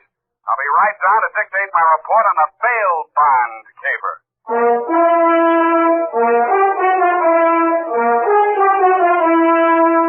Dashiell Hammett, America's leading detective fiction writer and creator of Sam Spade, the hard-boiled private eye, and William Spear, radio's outstanding producer-director of mystery and crime drama, join their talents to make your hair stand on end with the adventures of Sam Spade. Presented by the makers of Wild Root Cream Oil for the hair. Only 3 days left, gals, and June, the month of weddings, will be over. But don't worry, there are still 187 days left in leap year. Still time to snag the man of your dreams. You know, the one who uses Wild Root Cream Oil on his hair. He and millions of other men use Wild Root Cream Oil daily, because Wild Root Cream Oil grooms the hair so neatly and naturally, relieves dryness, and removes loose dandruff. Any smart man who wants to look smart always insists on Wild Root Cream Oil Hair Tonic. Again and again, the choice of men who put good grooming first.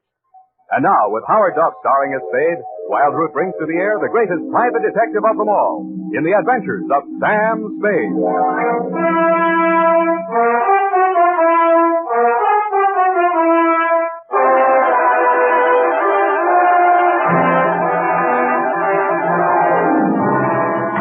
Oh, Mr. Spade. You are Mr. Spade. You just gotta be. Yes, but why? It was fate. I knew it was going to be like this. I have my qualms, too, Bernadine. Oh, that's good. I sent the other back. The other what? I called that number, but it was euphonious. They said whiskey. Is something the matter?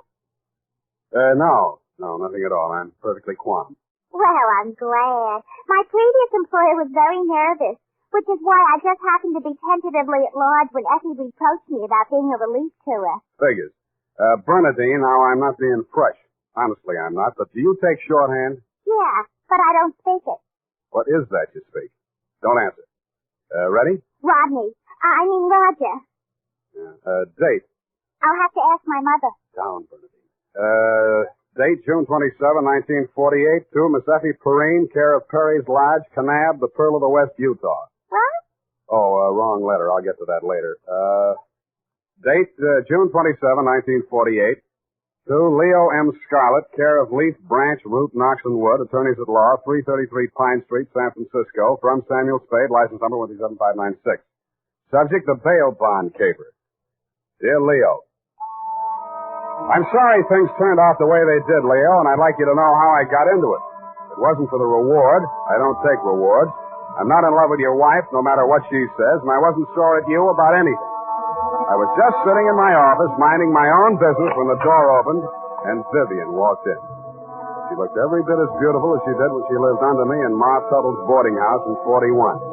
In fact, I didn't recognize her until she slithered out of her mink. Hello, Sam. Surprised to see me? Yeah, but I'm trying not to show it. What's on your mind?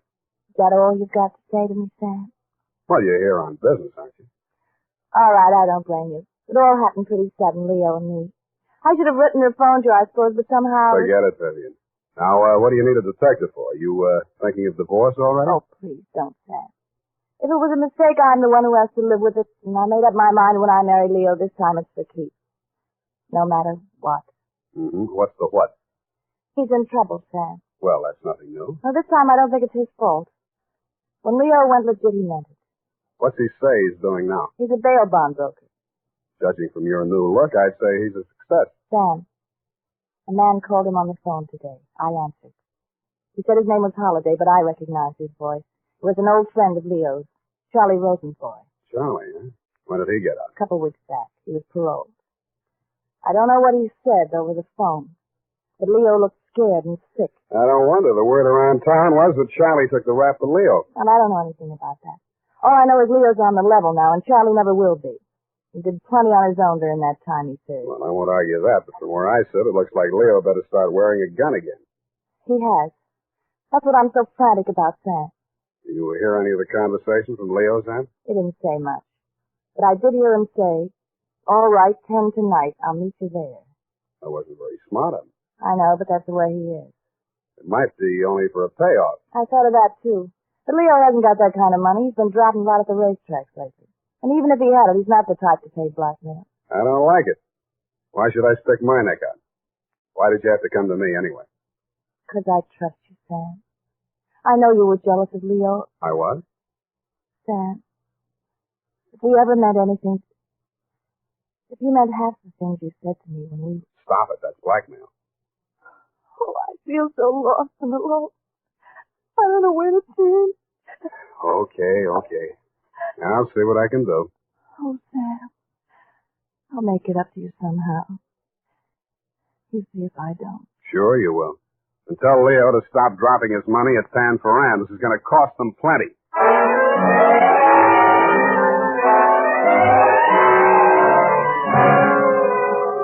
Vivian had said that your rendezvous with Charlie was scheduled for 10 in the p.m. and that you were too upset to go to work that day, so you'd be at home, 1246 Dunbar. I took a plant in your apartment building from a Sleepy Lagoon-type cocktail bar across the street called, you guessed it, the Sweet Leilani. Your wife joined me, and after a while, we got around to talking. At least she did.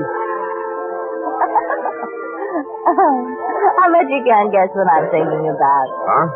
Listen, Sam. You remember that night we drove to Half Moon? Bay. Oh, you do remember. Oh, we used to do the craziest things. I should have married you, Sam. Please, not while I'm drinking. You know what? The trouble with crooks, they have to work day and night. Yeah. Hey, you're not listening. No, but everybody else in the place is. Let's talk about you, Sam. Did I ever tell you how I met Leo? No, and please don't. And then he opened a bucket shop. You know what a bucket shop is? Yeah. It's stockbrook. Brokerage. Yeah, that's right. Only it's crooked. That was the first business Leo started when he went legit. Mm-hmm. He had to shut it down on account of those securities. Somebody was always stealing out of the safe. Were they insured? Yeah, but they wouldn't renew his policy. So after the second nightclub burned down and he couldn't get any insurance at all, even on his own life. That's why I'm so frantic, Sam. Hey, give me a nickel. I want to play Sweet Leilani.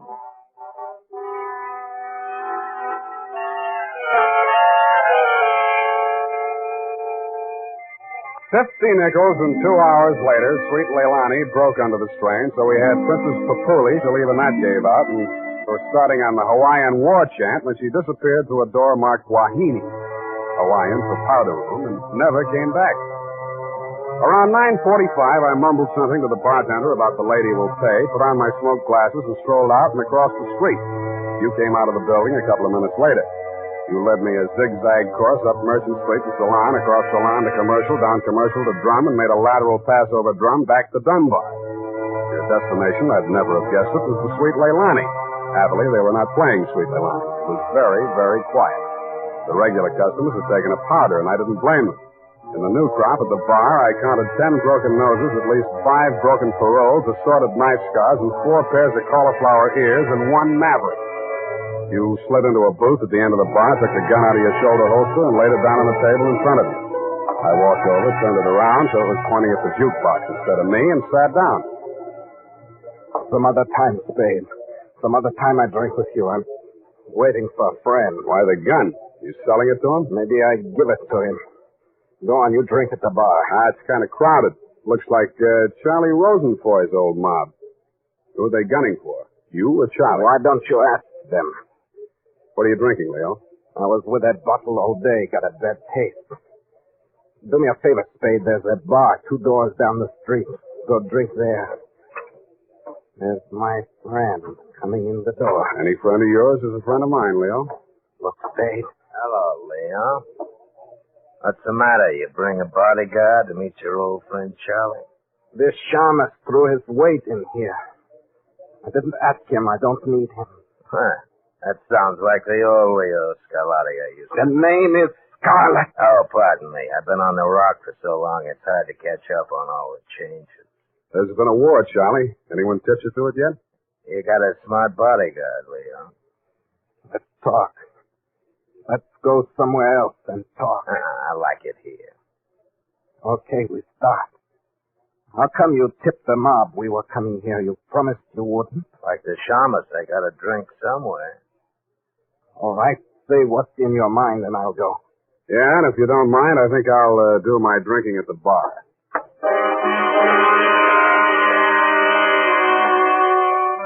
Both of your guns were on the table. It didn't look as though you were going to use them on one another, and I figured that neither of you was going to do much talking in front of me anyway, so I strolled back to the end of the bar to look at the television. The 10 o'clock news roundup was on, and the ticker tape that was moving across the screen said ... in Atlantic City today, period. I ordered a highball, and then the ticker tape started again. This time it said San Francisco, $1 million bail bond robbery. $1 million in negotiable bonds is tonight in the hands of a group of daring hold-up men who commandeered an armored truck at the very portals of the police department and the Hall of Justice. And it said, this concludes the 10 o'clock edition of the Television News Roundup. I had a slight hunch that if the television boys had had their cameras on the big bail bond robbery, that at least some of the characters would have been played by at least some of the bad actors that were foregathered in the Sweet Leilani. In fact, what you and Charlie were saying and doing when I walked back to your booth was almost too much to the point. You let me see the bulky portfolio Charlie shoved across the table at you. It looked like a carrying case for bonds, bank messenger type. But it was sealed with wax blobs bearing the imprint of the Great Seal of the state of California. I was impressed. Where'd you get this? You can read about it in the papers, and if I was you, I'd get this out of sight before them papers hit the street. One thing more. Don't try to clip none of them coupons. And one thing more in addition. Don't open it at all. Sure. Spade? Yeah, Leon? I think I hire you after all.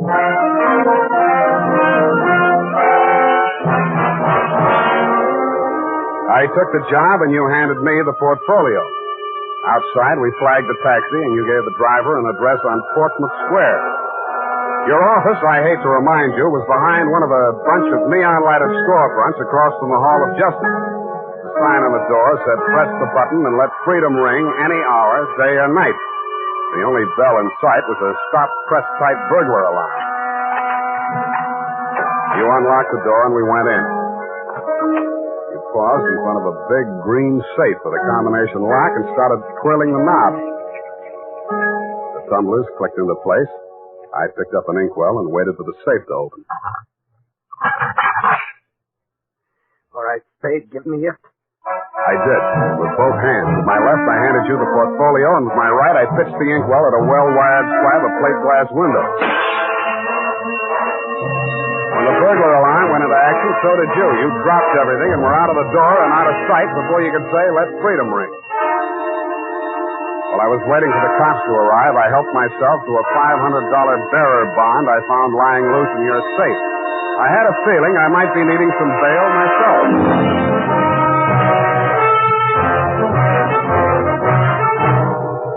The makers of Wild Root Cream Oil are presenting the weekly Sunday adventure of Dashiell Hammett's famous private detective, Sam Spade.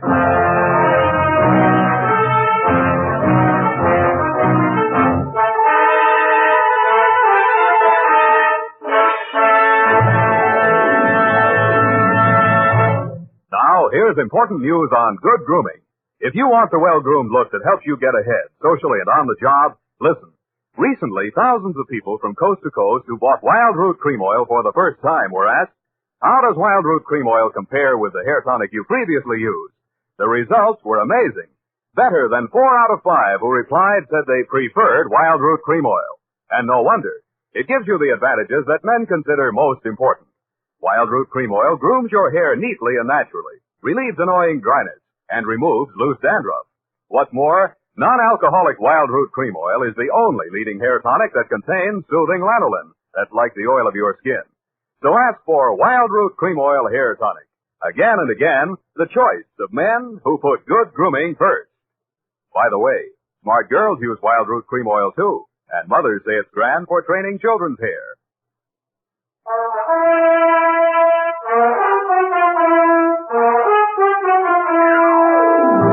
And now, back to the bail bond caper. Tonight's adventure with Sam Spade.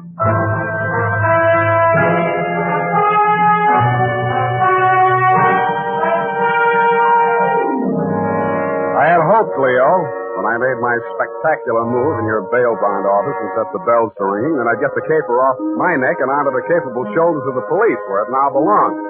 Then I told myself I could go home and get some sleep.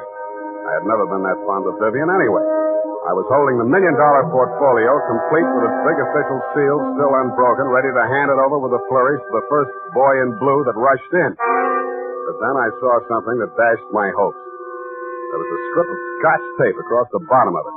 It wasn't up to me to tamper with important evidence, but I didn't have to. It was only a question of what magazine had been cut up to replace the $1 million in bearer bond. That question was answered at headquarters 20 minutes later. It turned out to be the last 52 issues of Radio Life, which even Captain Walsh of the robbery detail admitted was no help. Neither was Captain Walsh. Now, Spade, in your statement here, you state, Sweet Leilani, and that Rosenfoy did hand portfolio exhibit in question to Leo M. Scarlett, alias Scarlatti, at approximately 10:20 p.m. this day. That's it, Captain. Now, you sure you want to stick with this? You don't want to change any part of the statement? No, I just want to go home and go to bed. I'm afraid you're going to stay with us for a while. Who, me? Statement of Jordan Joyce, M.D., statements of Hilda Sackwriter, R.N., and Mildred DeVilbiss, R.N., day and night nurses, respectfully. Who's sick? Rosenfoy. He's been quarantined in his home in Daly City since his release from Alcatraz 4 days ago. Chicken pox. Sorry, Sam, I'll have to book you. You sure you don't want to add anything to that statement? Only this. Kelsey Walsh, if you continue to do such brilliant police work, you will be waving a stop sign at a school crossing in time for the fall semester. You are a hangnail on the finger of justice.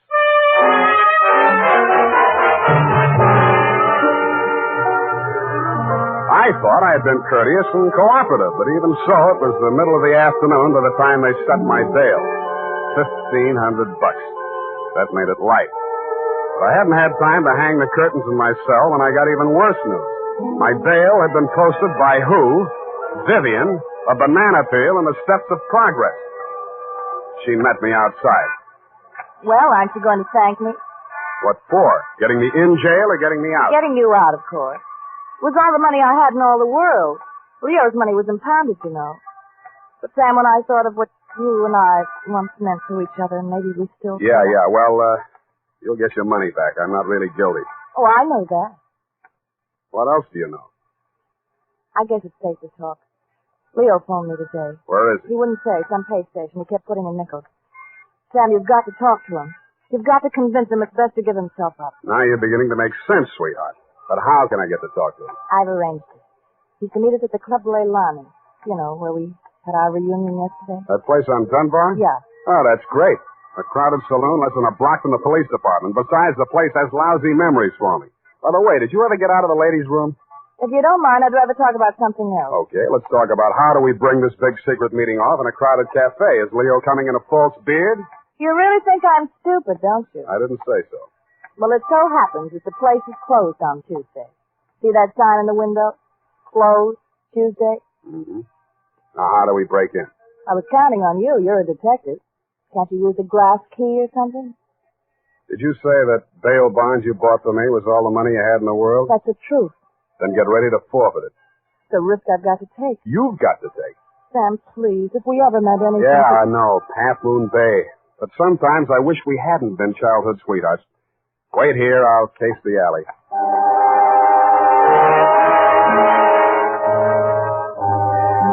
The alley wasn't much better.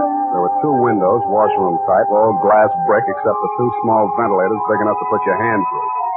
The only hope was the kitchen skylight. I didn't have any trouble getting up to it, but once I was there, things didn't look so good. The view from the roof was a garage door with two green lights flanking it. Then it struck me where I was and why I was there. The Club Leilani backed directly on the Hall of Justice where the big bail bond robbery had taken place at 5 p.m. the night before. Without further ado, I put my foot through a pane of the skylight, reached in, unlatched it, and dropped. Hurry up, come here, Sam. Up at the front of the building, I could hear Vivian clamoring for admittance. I decided to let her clamor for another minute or two. It isn't a thing I often do, but I walked resolutely into the ladies' powder room. It was very well equipped. It had furniture, a telephone, and more clues than I needed. The magazines were there, the razor blades were there, the Scotch tape was there. There was even a scraping of red sealing wax on the steel frame of the window slot. But best of all was what I found in the paper towel dispenser. I lifted it out and moved it next door to the men's washroom. Then I let her in. What kept you so long? You'll spoil everything. I was afraid you'd... Here comes your husband. Oh. Come on, let me in. What happened, Leo? You're early. Any objections? I just got itchy, that's all. How are you, baby? Don't, Leo. I'm so nervous. Strange. What are we going to do, baby? What's Spade going to do for us? Time, Sam. I'll leave you two alone to talk it out. I'll freshen up a little. Haven't had my face on all day. Poor kid.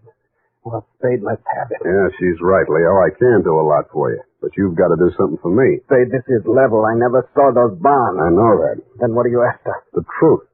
It's the only thing that can save you, and if you take this rap, I take it too. I'm in clear up to my neck. Okay. Charlie Rosenfoy came around to Vivian and made her this proposition. He was going to pull this bail bond job and plant the goods on me to get even for the rap he thought he'd taken for me. Vivian pretended to play along with him, only she got hold of the package long enough to take the bonds out and put the old magazines in instead. Yeah. The idea was the mob would think Charlie had double-crossed them, taken the goods for himself, and delivered a phony packet to their banker, which was supposed to be me. Sure. Only you had to get smart and set off that burglar alarm. Now I'm getting the squeeze on all sides. The mob, the law, Charlie are all gunning for me at once. Don't worry about the mob and the law, and don't worry too much about Charlie. What are you driving at? That'll be him now. Who tipped him I was here? Get back in the corner. It's dark in here. They'll never see you. I'll take care of it. All right.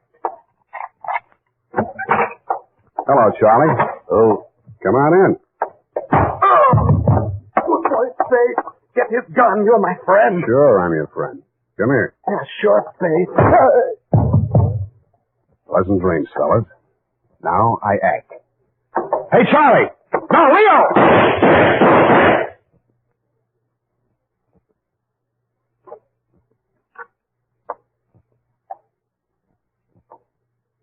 Vivian?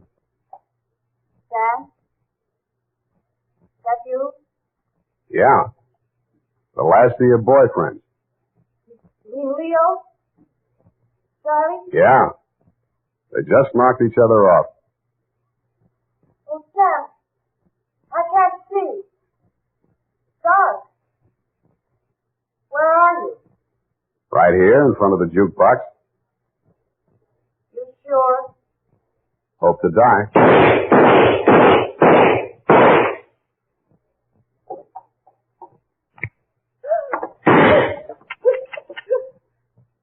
Drop it, Vivian. It's empty. Sam. Vivian, how could you? After Half Moon Bay.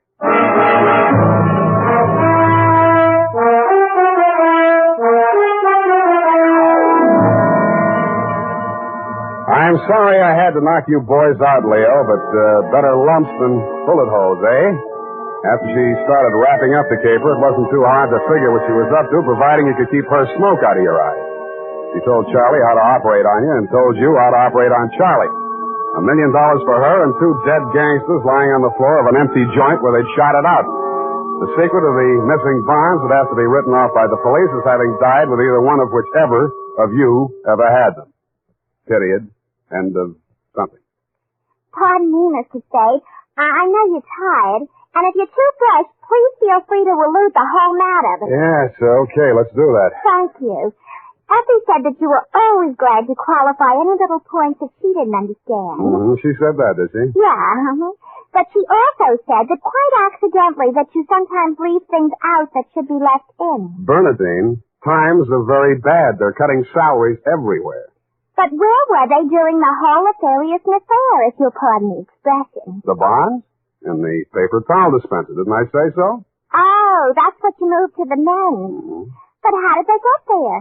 In the Walreenies, if you'll pardon the expression. Simple. When the thieves whizzed through the alley after the heist, Vivian had her well-manicured little lunch hook thrust through the window slot to receive them. Oh, that's how the red sailing wax got there. Bernadine, you're spectacular. Now go and type this up. You're making me nervous.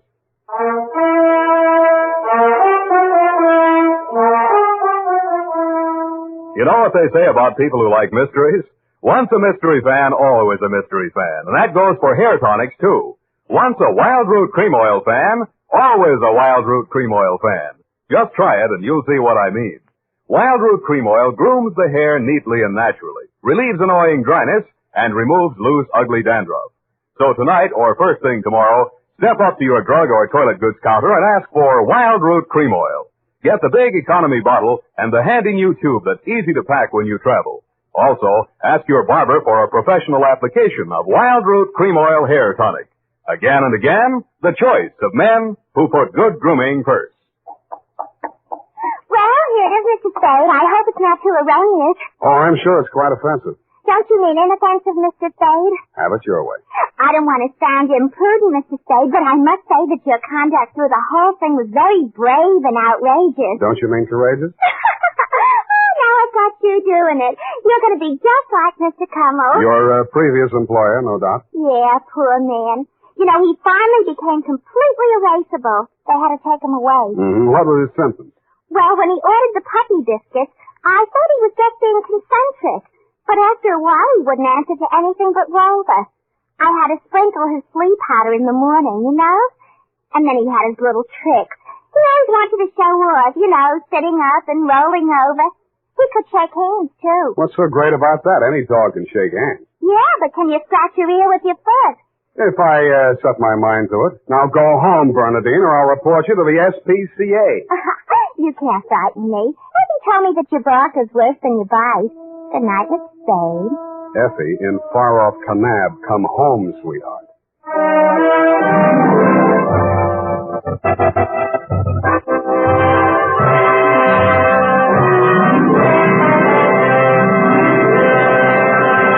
The Adventures of Sam Spade, Dashiell Hammett's famous private detective, are produced and directed by William Spear. Sam Spade is played by Howard Duff. The Adventures of Sam Spade are written for radio by Bob Tolman and Gil Dowd, with musical direction by Lud Gluskin. Gil Dowd directed tonight's broadcast in William Spear's absence. Join us again next Sunday for another adventure with Sam Spade, brought to you by Wild Root Cream Oil, Again and again, the choice of men who put good grooming first. This is Dick Joy reminding you to get Wild Root Cream Oil, Charlie. It keeps your hair in trim. You see, it's non-alcoholic, Charlie. It's made with soothing lanolin. You better get Wild Root Cream Oil, Charlie. Start using it today. You'll find that you will have a tough time, Charlie. Keeping all the gals away. Hiya, Baldy. Get Wild Root right away. This is CBS, the Columbia Broadcasting System.